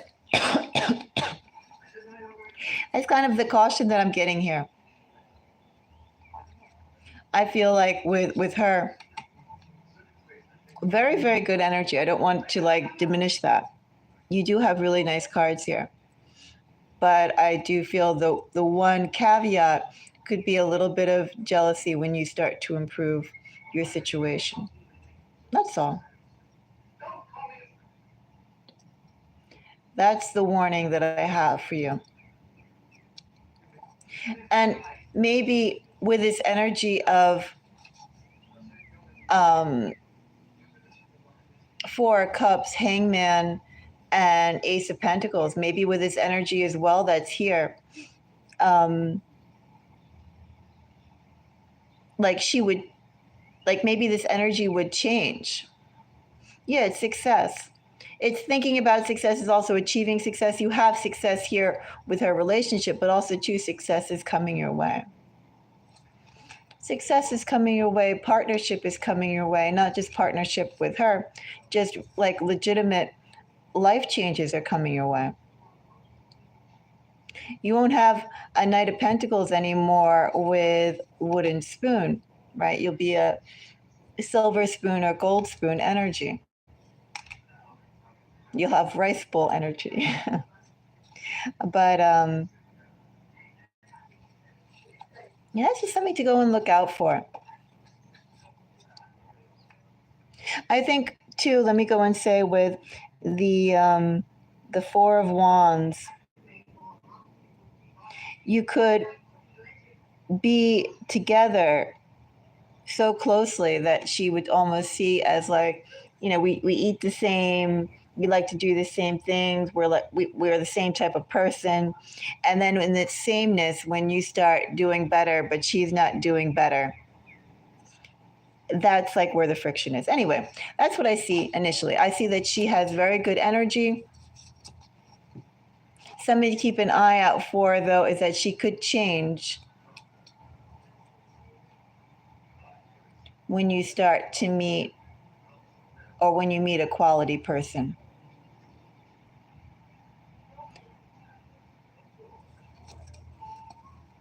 All right, I don't know how this would play out because I'm not going to clarify it. But this is what to keep in mind. And I think only two with high school and then Four of Wands and this friendship energy that I have, I think it's only because she'd be there like, well, this is what you're getting, but what do I get? I need to get something too. Well, I will say that the energy that I have here, I do have Aries, I do have Pisces. The earth signs I kind of, let go, like the King of Pentacles, the Knight of Pentacles. I mean, it's kind of like Virgo, Taurus energy. We have Capricorn and we have Cancer. Those are the signs that I have here. Strong Pisces, strong Cancer, and then Capricorn and earth signs.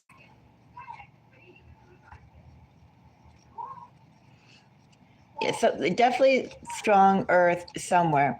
And it may not be like in their again, their main could be in Venus, could be in their Jupiter, it could be in their house, it could be in their moon, could be in their Mars too, with this energy that I have here, it could be in their Mars. All those signs could be in the houses of passion, the houses of love, the houses of family, the houses of fun. Because this is building a relationship. And tell me about your chart again. Do you have mostly fire, mostly air? Do you have a mix?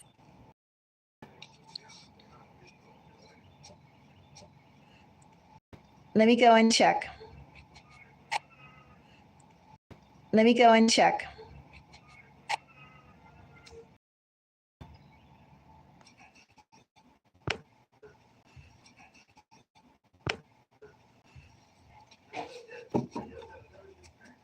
I just got it once.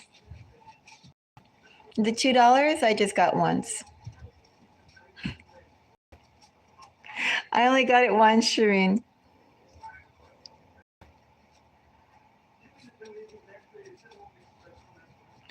If you send over $2 more, I will do a bonus and I'll pull one card for you.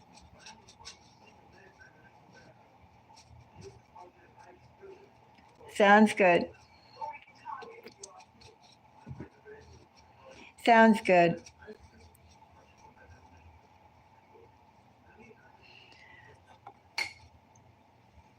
But your chart, what is it? You have mostly Scorpio? Like, do you have a lot of water in it?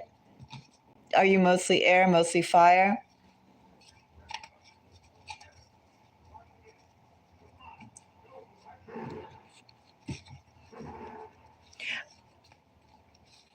Internally, I'm mostly air.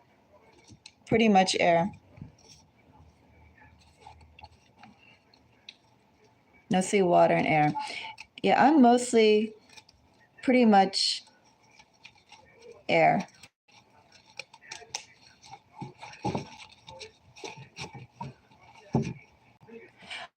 I very rarely meet anybody but Aquariuses too. I meet tons of Aquariuses. I don't know why. I always get Aquariuses.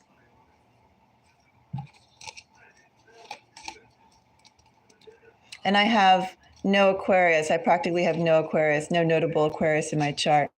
I have a lot of Gemini and a lot of Libra. I have tons of Gemini.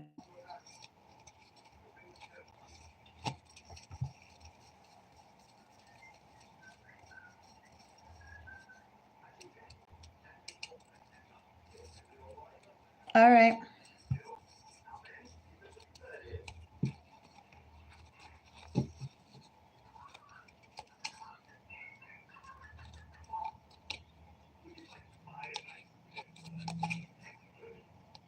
I feel like my cards are all upside down.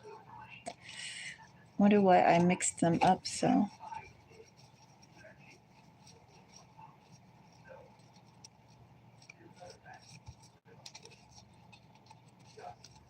And I shuffled them wrong.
Okay, 1 second.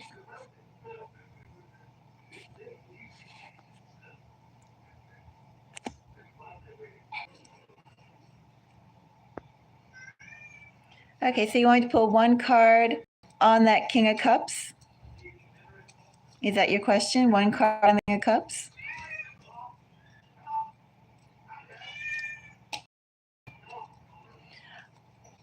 I'll pull one card. So do you want a moon card or do you want a tarot? Both are descriptive, but tell me which one you'd like me to pull. I'm open on either one. That's why I leave it open to you.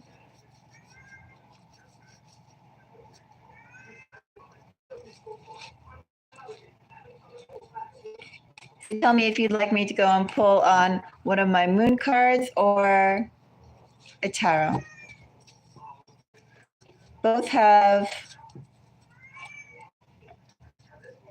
interesting.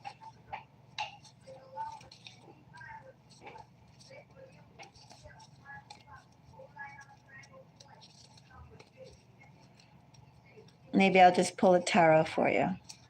Let's see, I'll pull one of these. I'll pull a moon card. Let me just go and get it all right.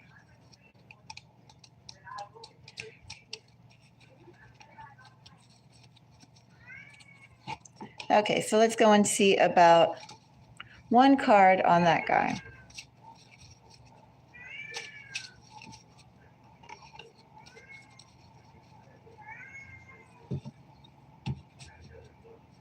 Actually, I'm going to do the tarot after all. 1 second. One card on who that is.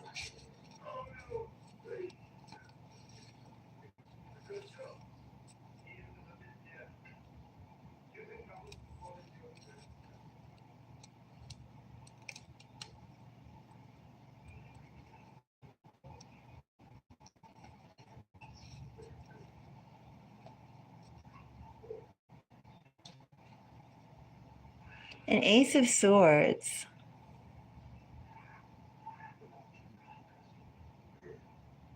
So I'll say this person also has significant air in his chart. Yeah, these moon cards are very interesting, aren't they? They're very interesting.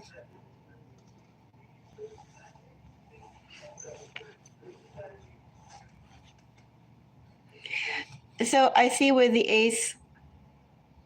No, we'll do. I did the. They both have their. I think their place because this adds a whole lot of description. It does add more description. It's more pinpointed. I think the whole thing is not more accurate, more descriptive. It's more descriptive.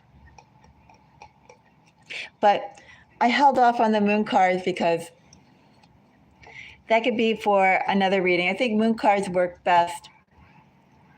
They work best together. Anyway, so I have Ace of Swords. And with Ace of Swords, first of all, this person is going to have no question or doubt about you. No question or doubt about you. And also anything this person can do to make you see things in the same light, he will. Now, Ace of Swords is Libra energy. Ace of Swords. This person is also very direct, will be very direct in what he wants, how he feels. Ace of Swords with King of Cups will be very direct about what kind of air do you have? What signs do you have that's most prevalent? Is it Gemini, Libra, or Aquarius?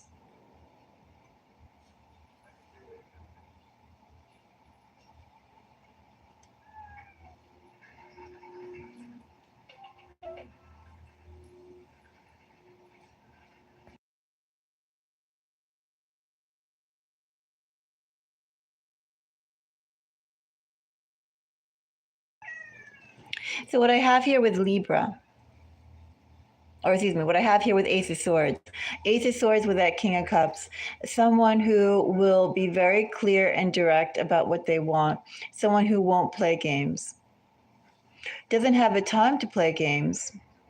Also, too, with that energy that was bottom of a deck energy with a Knight of Pentacles, King of Pentacles, this person has gone beyond the stages of playing games. Now it's all about commitment. It's all about finding that commitment, and this person isn't going to take all day to make and offer that commitment.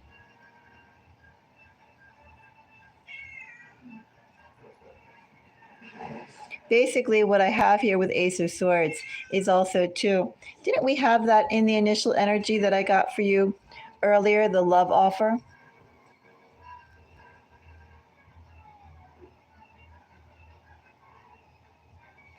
Yes. This person will make it really clear who they are. I think that's sign number one.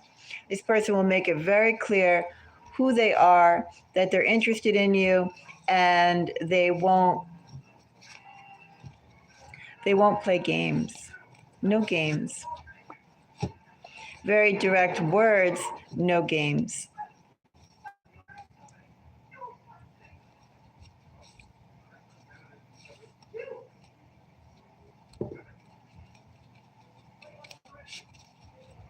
Yeah, I have tons of Gemini too.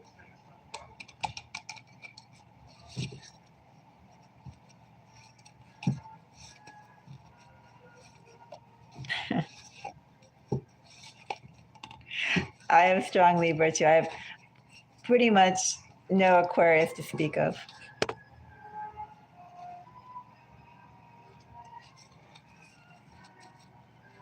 Which is ironic because I get very strong Aquarius. I'm pretty, Aquarius is one of the collectives I'm pretty strong on.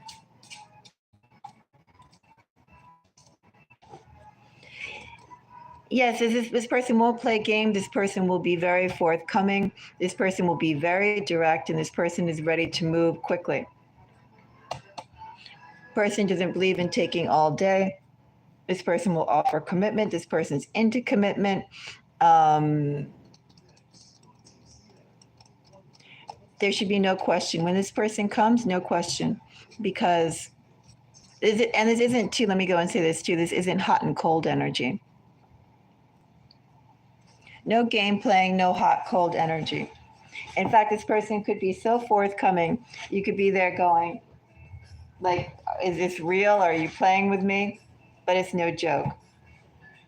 This person is completely serious.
Ah. No, you haven't met them yet. It's new energy. Because as I said, this person will not play games. No games. You're welcome. And thank you, Shireen. Thank you very much for your support today. You know, I appreciate it. Thank you so much. No joke. And not very much do.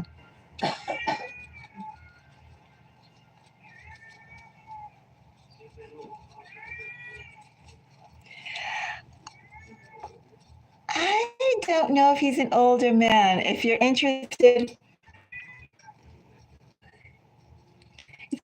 we can find out, Shireen.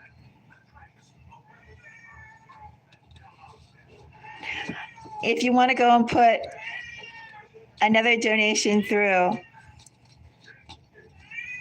put in the amount that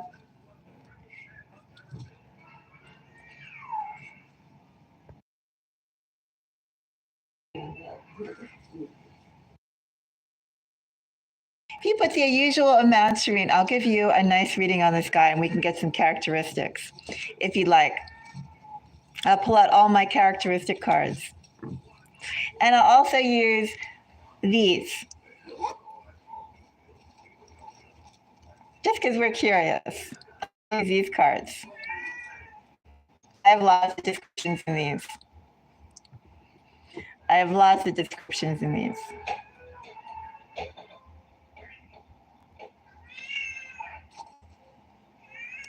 So I could pull all of these things if you're interested.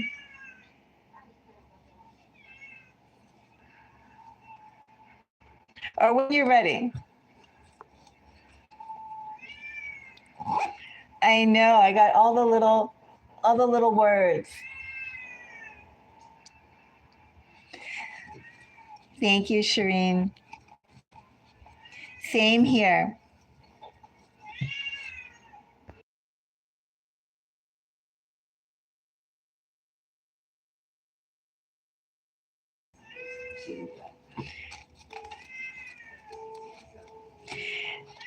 And of course, do swing by.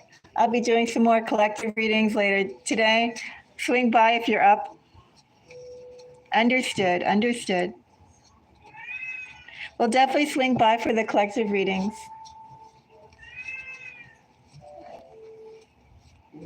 In the meantime.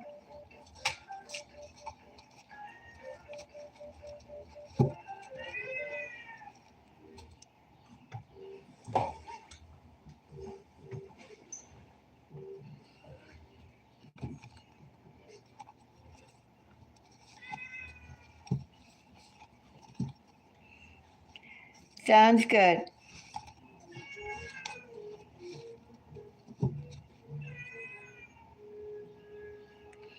What I will be doing, who's watching you, sometime today, tomorrow, and I'll also be doing secrets you should know, which was inspired by your questions.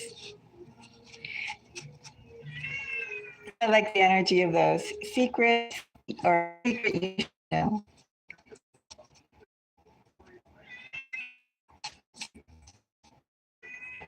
So keep your eye out for those.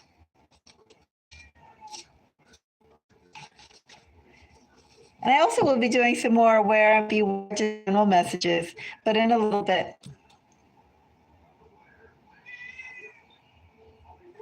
Oh, no, it's fine. Perfectly fine.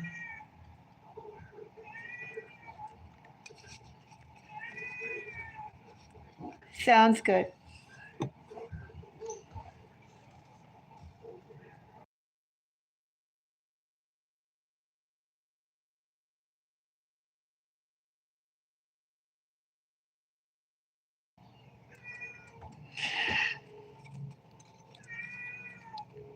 Well, definitely go and keep your eye out for the collective readings.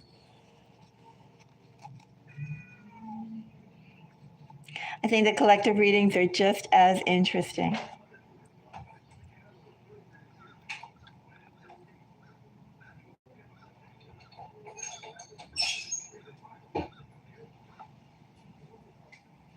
Ah, in the bath.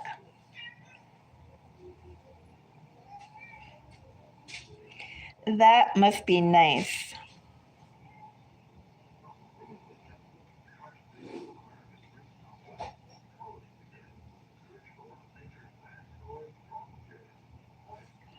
The last two places I've had, they've just had showers.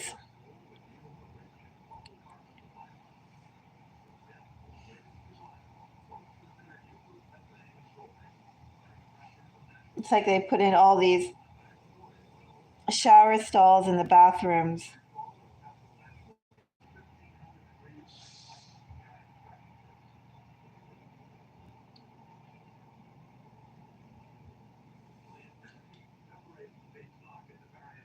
For the lives? I will. I'll go and send you a message. As I said, I don't know what time I'll do them because I need to have a little bit of energy to go through even 6 signs. Like I need to rest up a little bit for that. Sometimes too, the energy I pick up on for some of them, they're just so, like the collective reading, sometimes it's draining. It's like weightlifting. I need to have a certain energy level for it, or I need to be completely in almost autopilot, one or the other. If I'm halfway, it doesn't work. I can't do all 12. I'll do like 3 and then I'll peter out.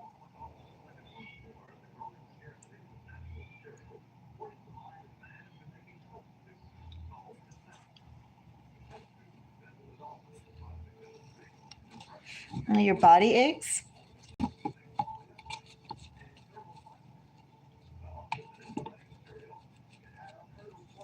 Hmm.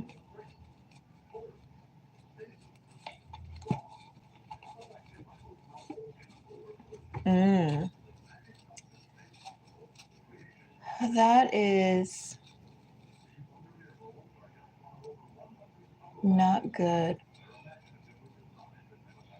Shireen, you should get yourself a little singing bowl.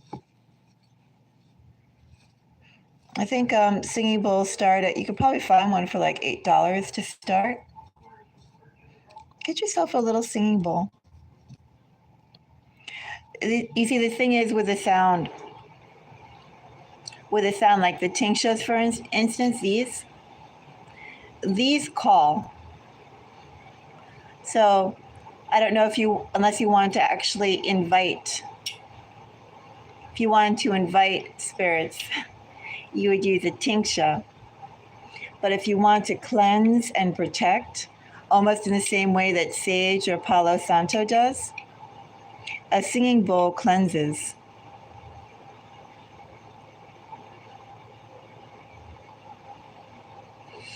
Yeah, I need to sleep too.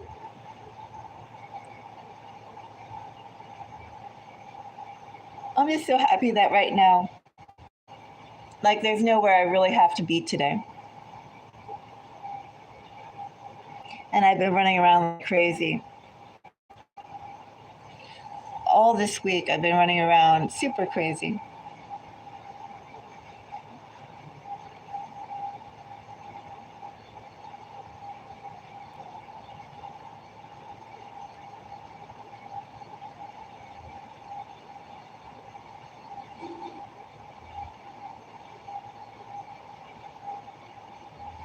And yes,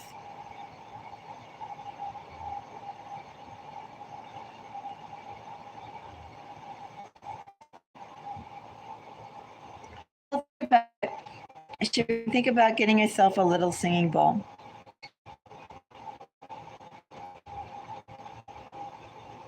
Could be a tiny one, palm-sized one.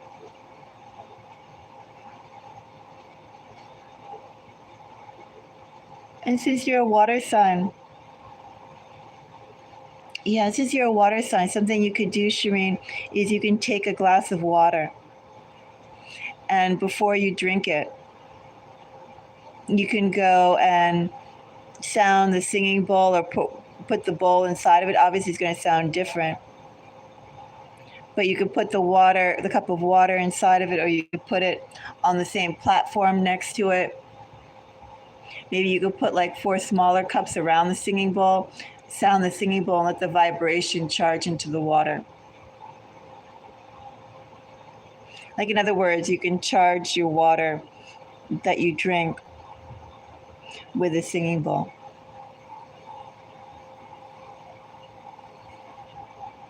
But singing bowls are very cleansing. As I said, the tinctures, if you want to get something like this, these are fine. I like company, so I'm not too concerned with cleansing.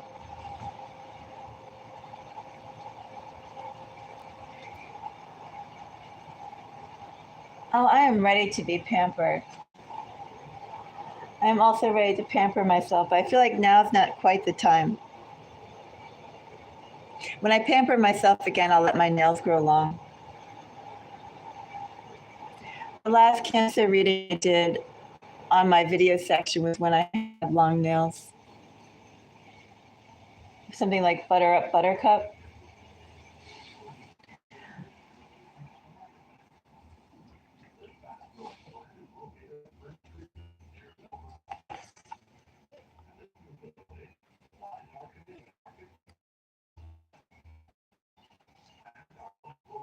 Yes, I said for you to buy a singing bowl, because a singing bowl cleanses and it protects. And especially if you feel like in my case, I kind of feel like I have so much noise around me. I have so much things around me, like literal beings. I have a whole crowd around me. And I feel like it's always been that way. I have good things around me. I have neutral things around me. I don't think I have bad things around me, but I have neutral things around me. Maybe they're not good, maybe they're not bad. Around me, they're neutral. But they also have attachments. Mm.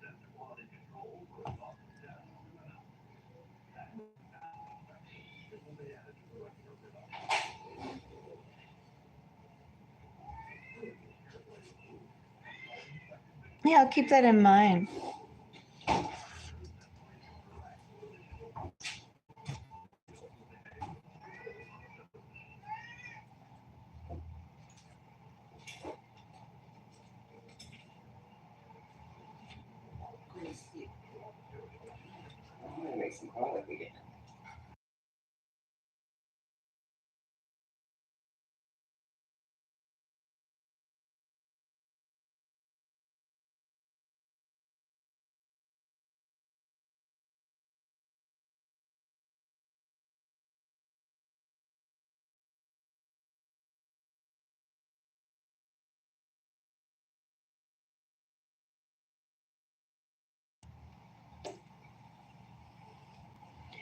The Yang oil is definitely my favorite essential oil. That's my favorite scent.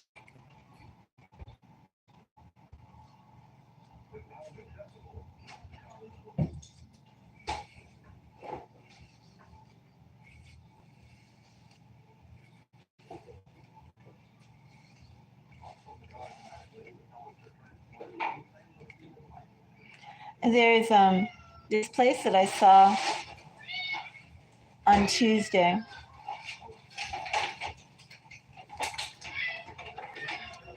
And it's really close to where I am.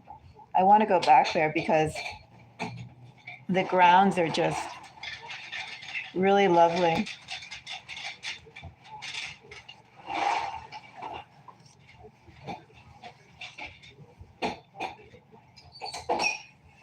I really like sitting outside.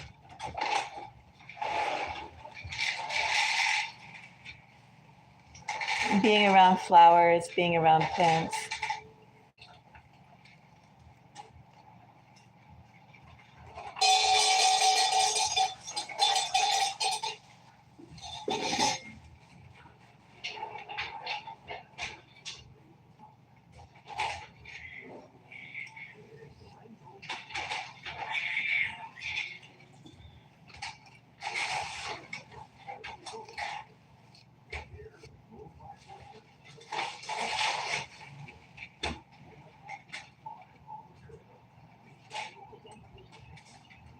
Guys, when you get it collected.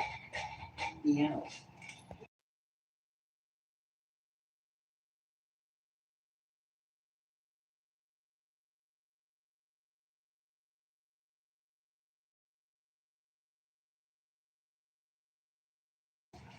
About what? Sometimes things go in and out of my head pretty quickly.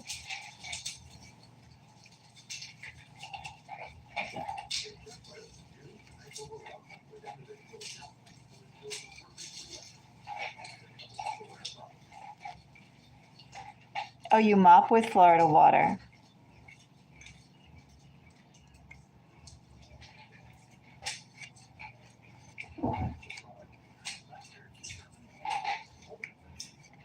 That's interesting.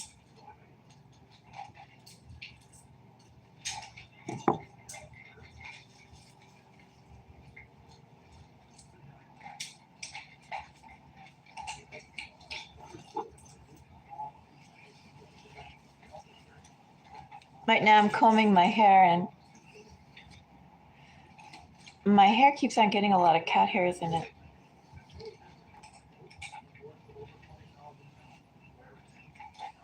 A sea salt sauna.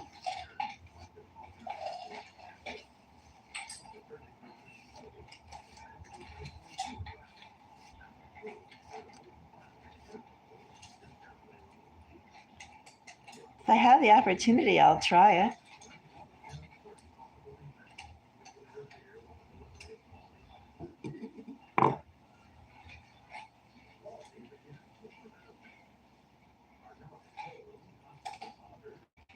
Did you go, like, was it steam and sea salt? Like, that's all it was salt?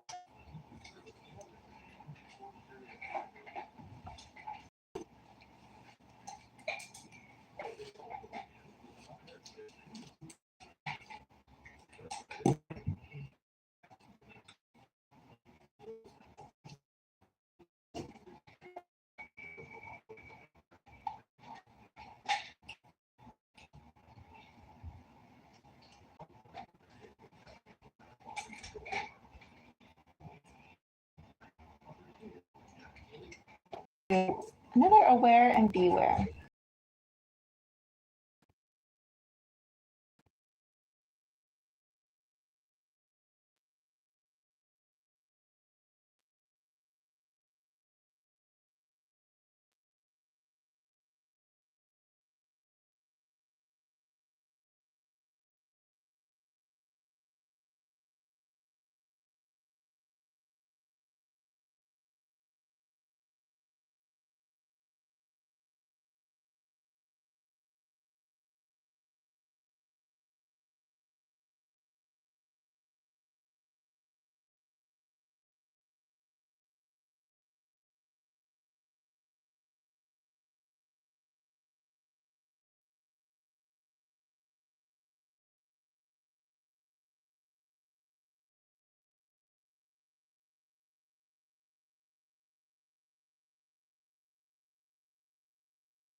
I'll start in about 5 minutes.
Little Cherokee.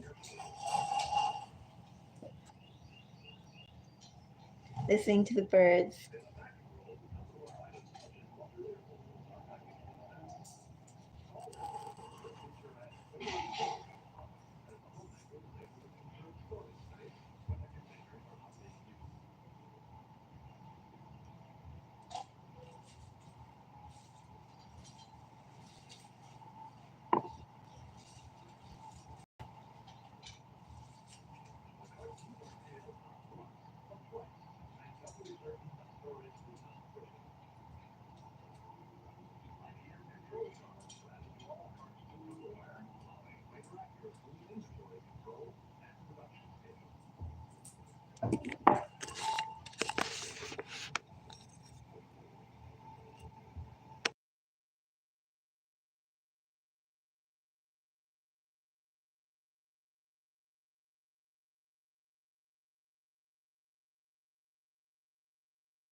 Oh, well, it's a good thing I didn't say that much, isn't it? I didn't realize I was muted. I thought you were hearing me and that was meowing in the background. Oh, so I missed out entirely on that whole Emperor bottom of the deck energy. Oh, no. Well, essentially, when I was pulling the Emperor was interesting in that it had the Magician, Empress, Eight of Pentacles, and Chariot underneath of it. And behind that Chariot, it had Eight of Wands, and it had Ace of Pentacles.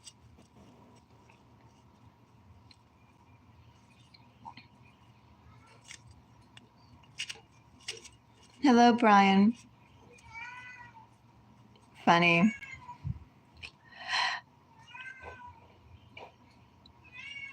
Funny. I met somebody who once told me he was straight. And then I found out that his whole family were all, like, his mother was lesbian, his other mother was a lesbian, his sister was turning into a man, etc. His brother, who was going around quite masculine, was a quite masculine man. He wore his hair in two side ponytails, and he was about somewhere between 17 and 22. And he wore like girly scrunchies, like pink scrunchies. Right? It was like, okay, you know, you got your family unit, I got my family unit. Okay, I accept. It's not that. It's just like, you know, it's a family unit, right? But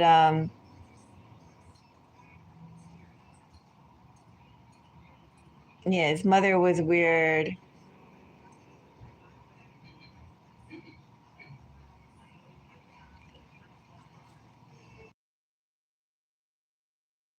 And the thing about his mother too that was also really irritating was like he was a white family.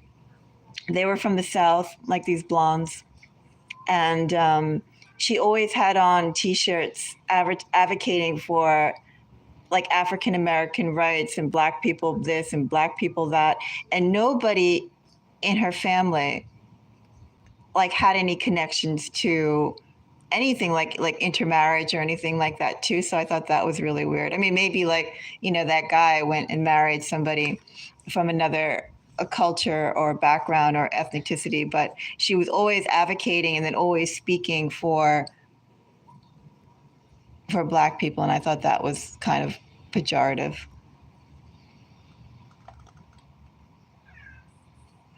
Yeah, I didn't like that.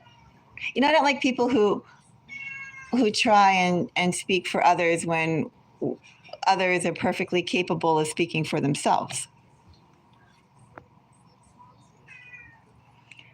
She could. All her kids were like super fair. They're all blonde, all blonde. And I think they were specifically, they liked the idea too of like, well, I'm not going to get into it, but they had issues, as I already said. Mother's a lesbian. The father was a serial cheater. The mother's grandfather, the mother's father was a serial cheater. The sister, as I said, was and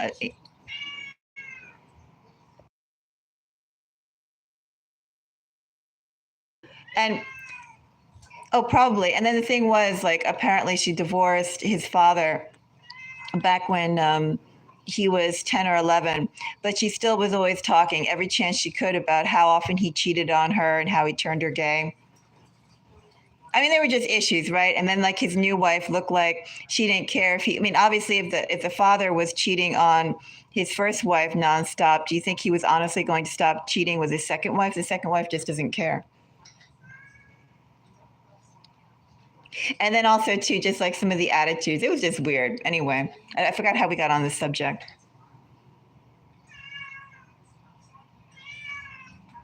They do, but these were like, as I said, these were like a blonde Southern family. And they were always trying to be there speaking for everybody. I'm not going to go and comment on that because I do think that man was the guy that I met, when I realized all those things, I think he was very sick. I know, right? And then the guy made this really weird comment, which I'm not going to repeat here because it's on the airwaves. But he said this really, really weird comment, and that kind of was what got me started, because it was like no normal person would say that. He was talking about his preferences, and I wasn't even asking about his preferences. He was talking about his preferences, and then he made like some crude remark about things that are under your pants. And I was there thinking, like, you would only make that remark, it seems like, as if you had an experience of both things under your pants. I'm not going to go there. I'm not going to touch it. But no, he's white, blonde Southerners. Blonde Southerners who, as I said, his mother was always advocating for Black rights and talking Black this, Black that, Black this, Black that. And I'm looking at her and I'm like, I don't see it. I see her extended family. I don't see it. It's like, where are you coming off with this? And I guess I'm a little sensitive too, because when I was in school, you can go and work like at the various departments and stuff like that, and they work around your schedule. And there was one woman who was my coworker, and she actually, I think, lived in the area. And, while I was like a student there, and I think she was like in her 50s or something like that. And she was this Netherlands woman. She was from the Netherlands. And she married, like, she literally had a Danish accent in the whole thing, or whatever they have in the Netherlands. And anyway, she had a husband, and she had like this little blonde kid. And she went and she adopted, about 6 years prior, this African girl from Africa. And every single thing that she said out of her mouth, she was like trying to talk for everybody who wasn't white. And I don't know. All I know is that with like this other woman, that there was this point where there was this multicultural, like everyone was on committees. It's a college atmosphere. You can advocate for something. You could be a part of this committee or that committee, like the recycling committee or the art committee, etc. Right? All these different things. And you could be part of the new student welcoming committee. You could be part of the literacy committee, etc. You could be part of the yoga committee. Be part of the anime committee. And anyway, there was a type of, and some of the committees are only for students, some of them are for like everybody. And anyway, there was a multicultural committee which also reported directly to the dean of the school. And this woman who was about 2 or 3 times the age of me and was white, she was literally trying to fight me to get a seat on the multicultural committee, to go and make sure that all groups were represented and had space. Not to say a safe space, but in a place where a lot of the administration was mostly white, they were opening that up for other people. And I was amazed with that woman, just how much she fought me on trying to go and get a seat at that committee. She wasn't even a student. She was super old. She wasn't even from a multicultural background. Yes, she adopted a daughter, but she still likewise could have had like her own. She could have gone and married outside. She could have like intermarried. I don't know why people marry whatever they do, but whatever. And she was so angry that I got it. And I actually, as you know, I come from a multicultural background myself. I've also lived abroad. Yeah, I am. I come from two very different cultures, ethnically. Anyway, yeah, and I thought that was just like really, really unfair. I thought it was just unfair.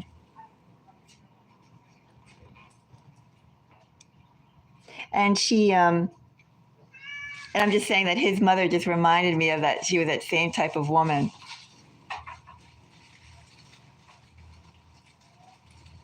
No, she doesn't. She didn't. She adopted a girl from Africa, but she married a white man. She, from her, I mean, they were all very, very standard. I forgot what they call those people, Nordic. Very Nordic, yeah. But she was so dead set on, I could speak for you. I think she even literally said that I could speak for you. And I told her I could speak for myself. We all have mouths and we all can speak for ourselves. We don't need you. It's a nice offer, but we don't need you to speak for us. We have our own mouths, our own things to say, and our own right to say it. We don't need you to self-nominate yourself as a spokesperson. No one can should self-nominate themselves to go and speak for another, especially when they're more than capable of speaking for themselves. I know, right? But that was literally the answer that she gave me. Like, I could speak for you.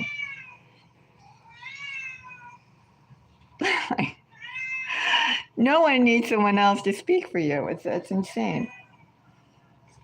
Especially if you're capable and willing to speak for yourself. Yes.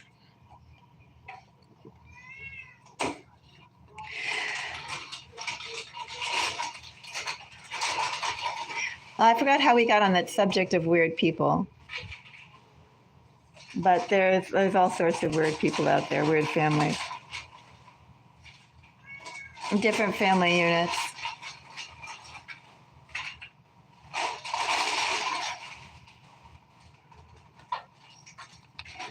She was a teacher too. And then I told you that lady at the ashram who was cursing me. She was also a teacher.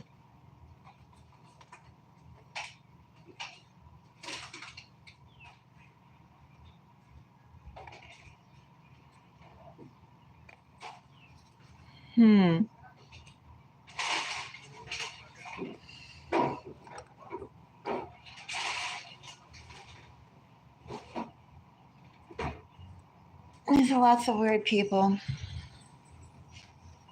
I just told you about two weird people that I know. Lots of weird people.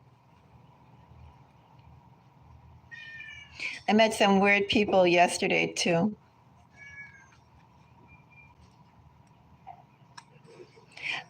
I do volunteering. And someone who I volunteer for, he introduced me to one of his friends. And this is like, where they give out food and stuff like that. And then this guy was there telling me, trying to actually like hit on me, saying, "Oh, you need a man."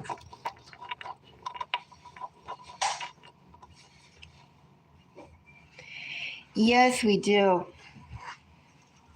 And I was thinking, if what possesses someone else to come up to someone else and say, "You need a man," when I wanted to go and say the first thing I needed is a man who can actually sit down, like he was sitting on the ground.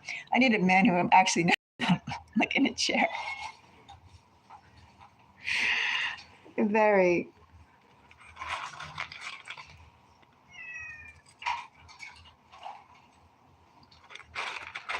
But I met a lot of weird people through that. Doing something good, I met a lot of weird people.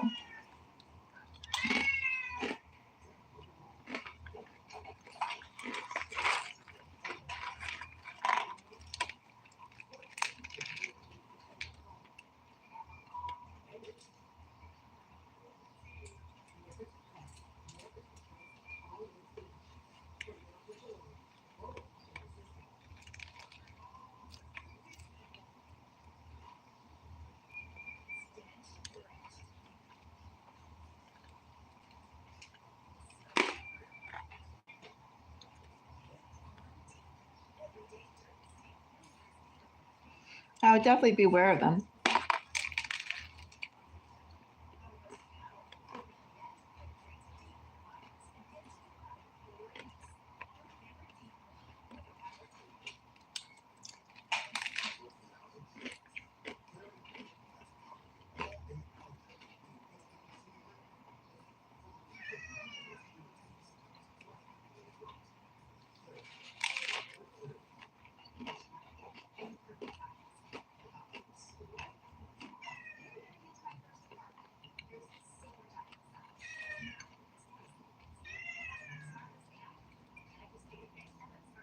Oh, that's not right.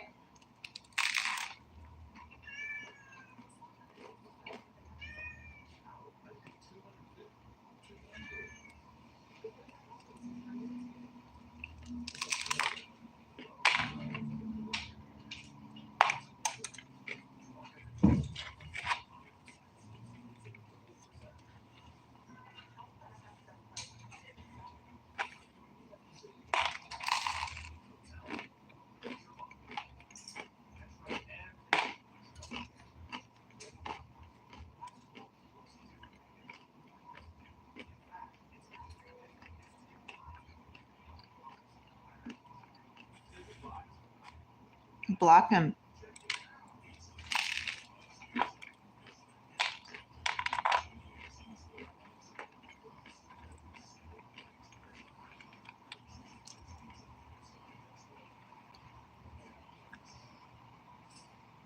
Creepy.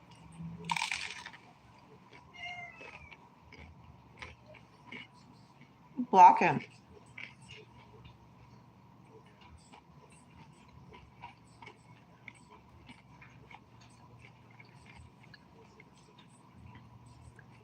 That just sounds like trash. Block him. Block him.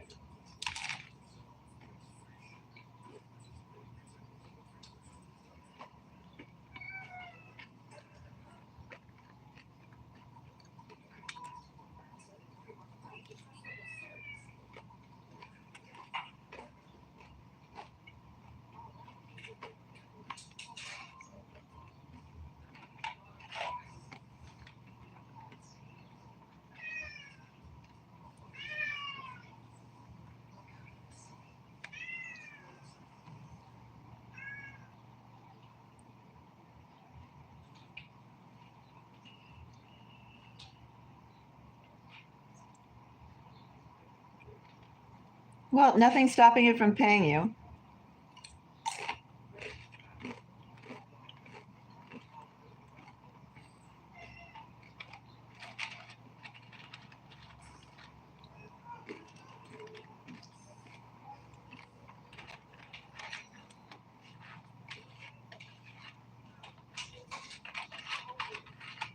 Yeah, it's very unfair.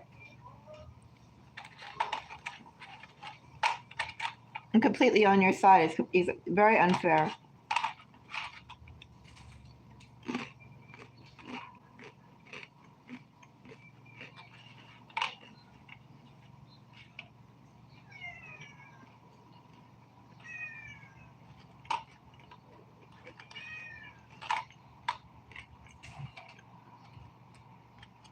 He's a creep. And he tries to take advantage. He is. That's taking advantage. As I said, I know that type.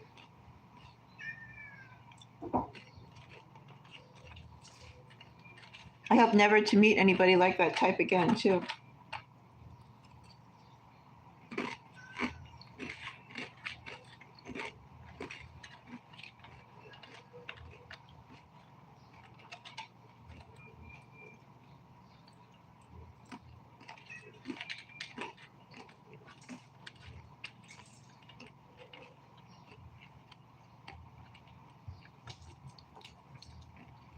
You should.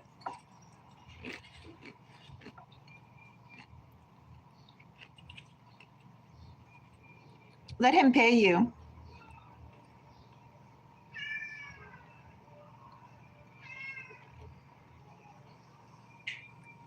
Just ignore them. That's all.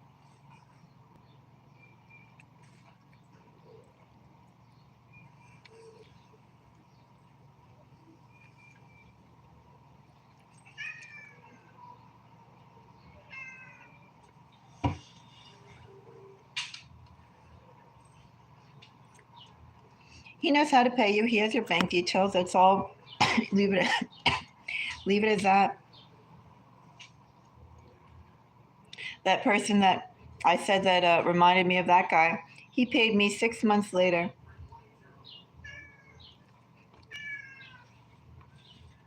6 months later, and he was still trying to go and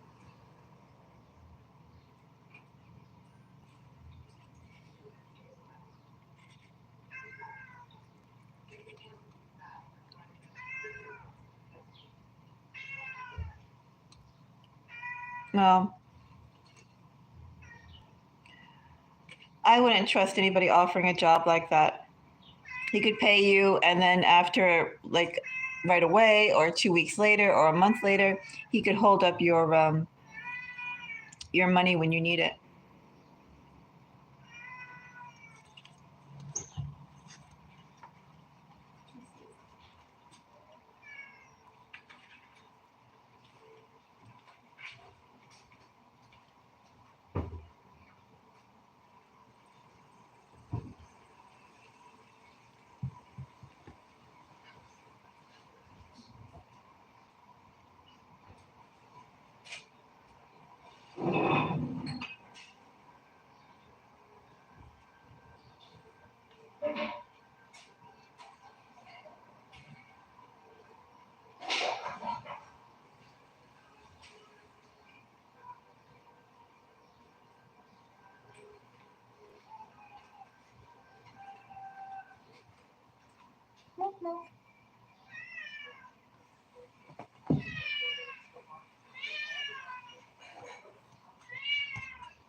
A Pookie and a Ray Ray. I haven't heard those terms.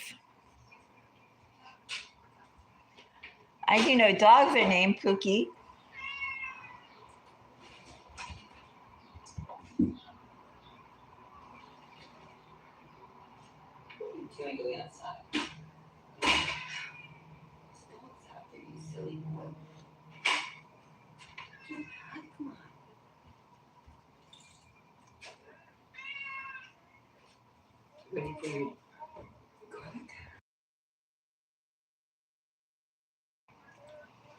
Yes, there are. I am familiar with Dusty's.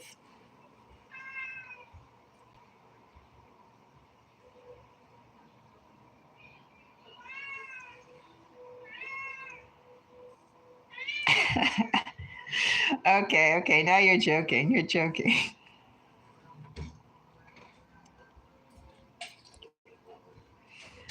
You're saying that just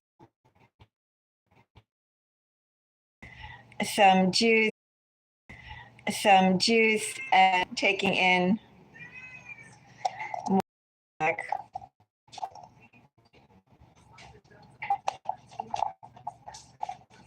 to get better.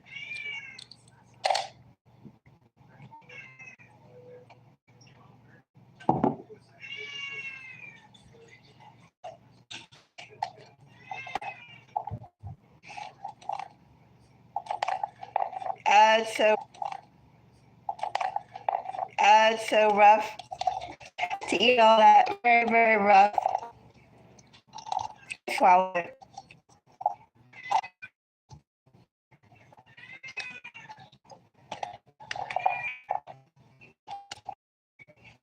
Oh no, not sure it is all.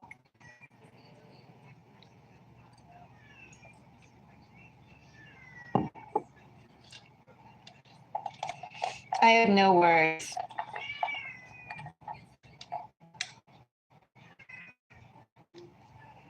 I have no words.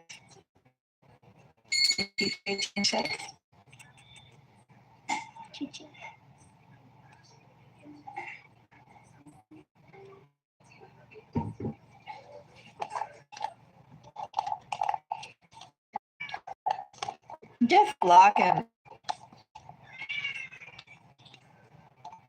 Block him and let him go on to the next person. He knows how to go and get back and to get your attention, and that's pay to pay you.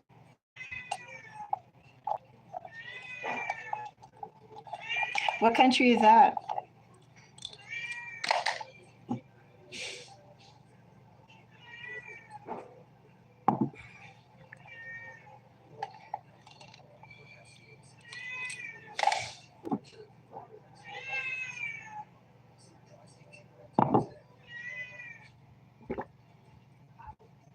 Oh, really?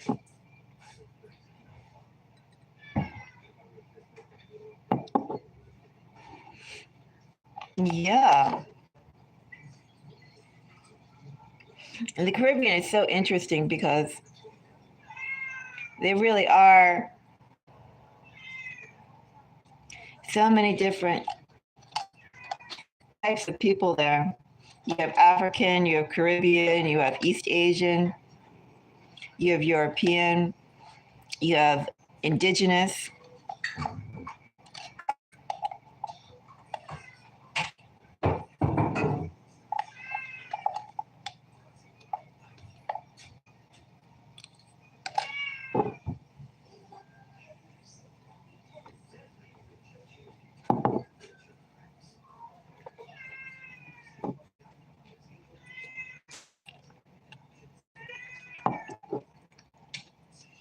Almost done on the garlic. There's a little bit more to go.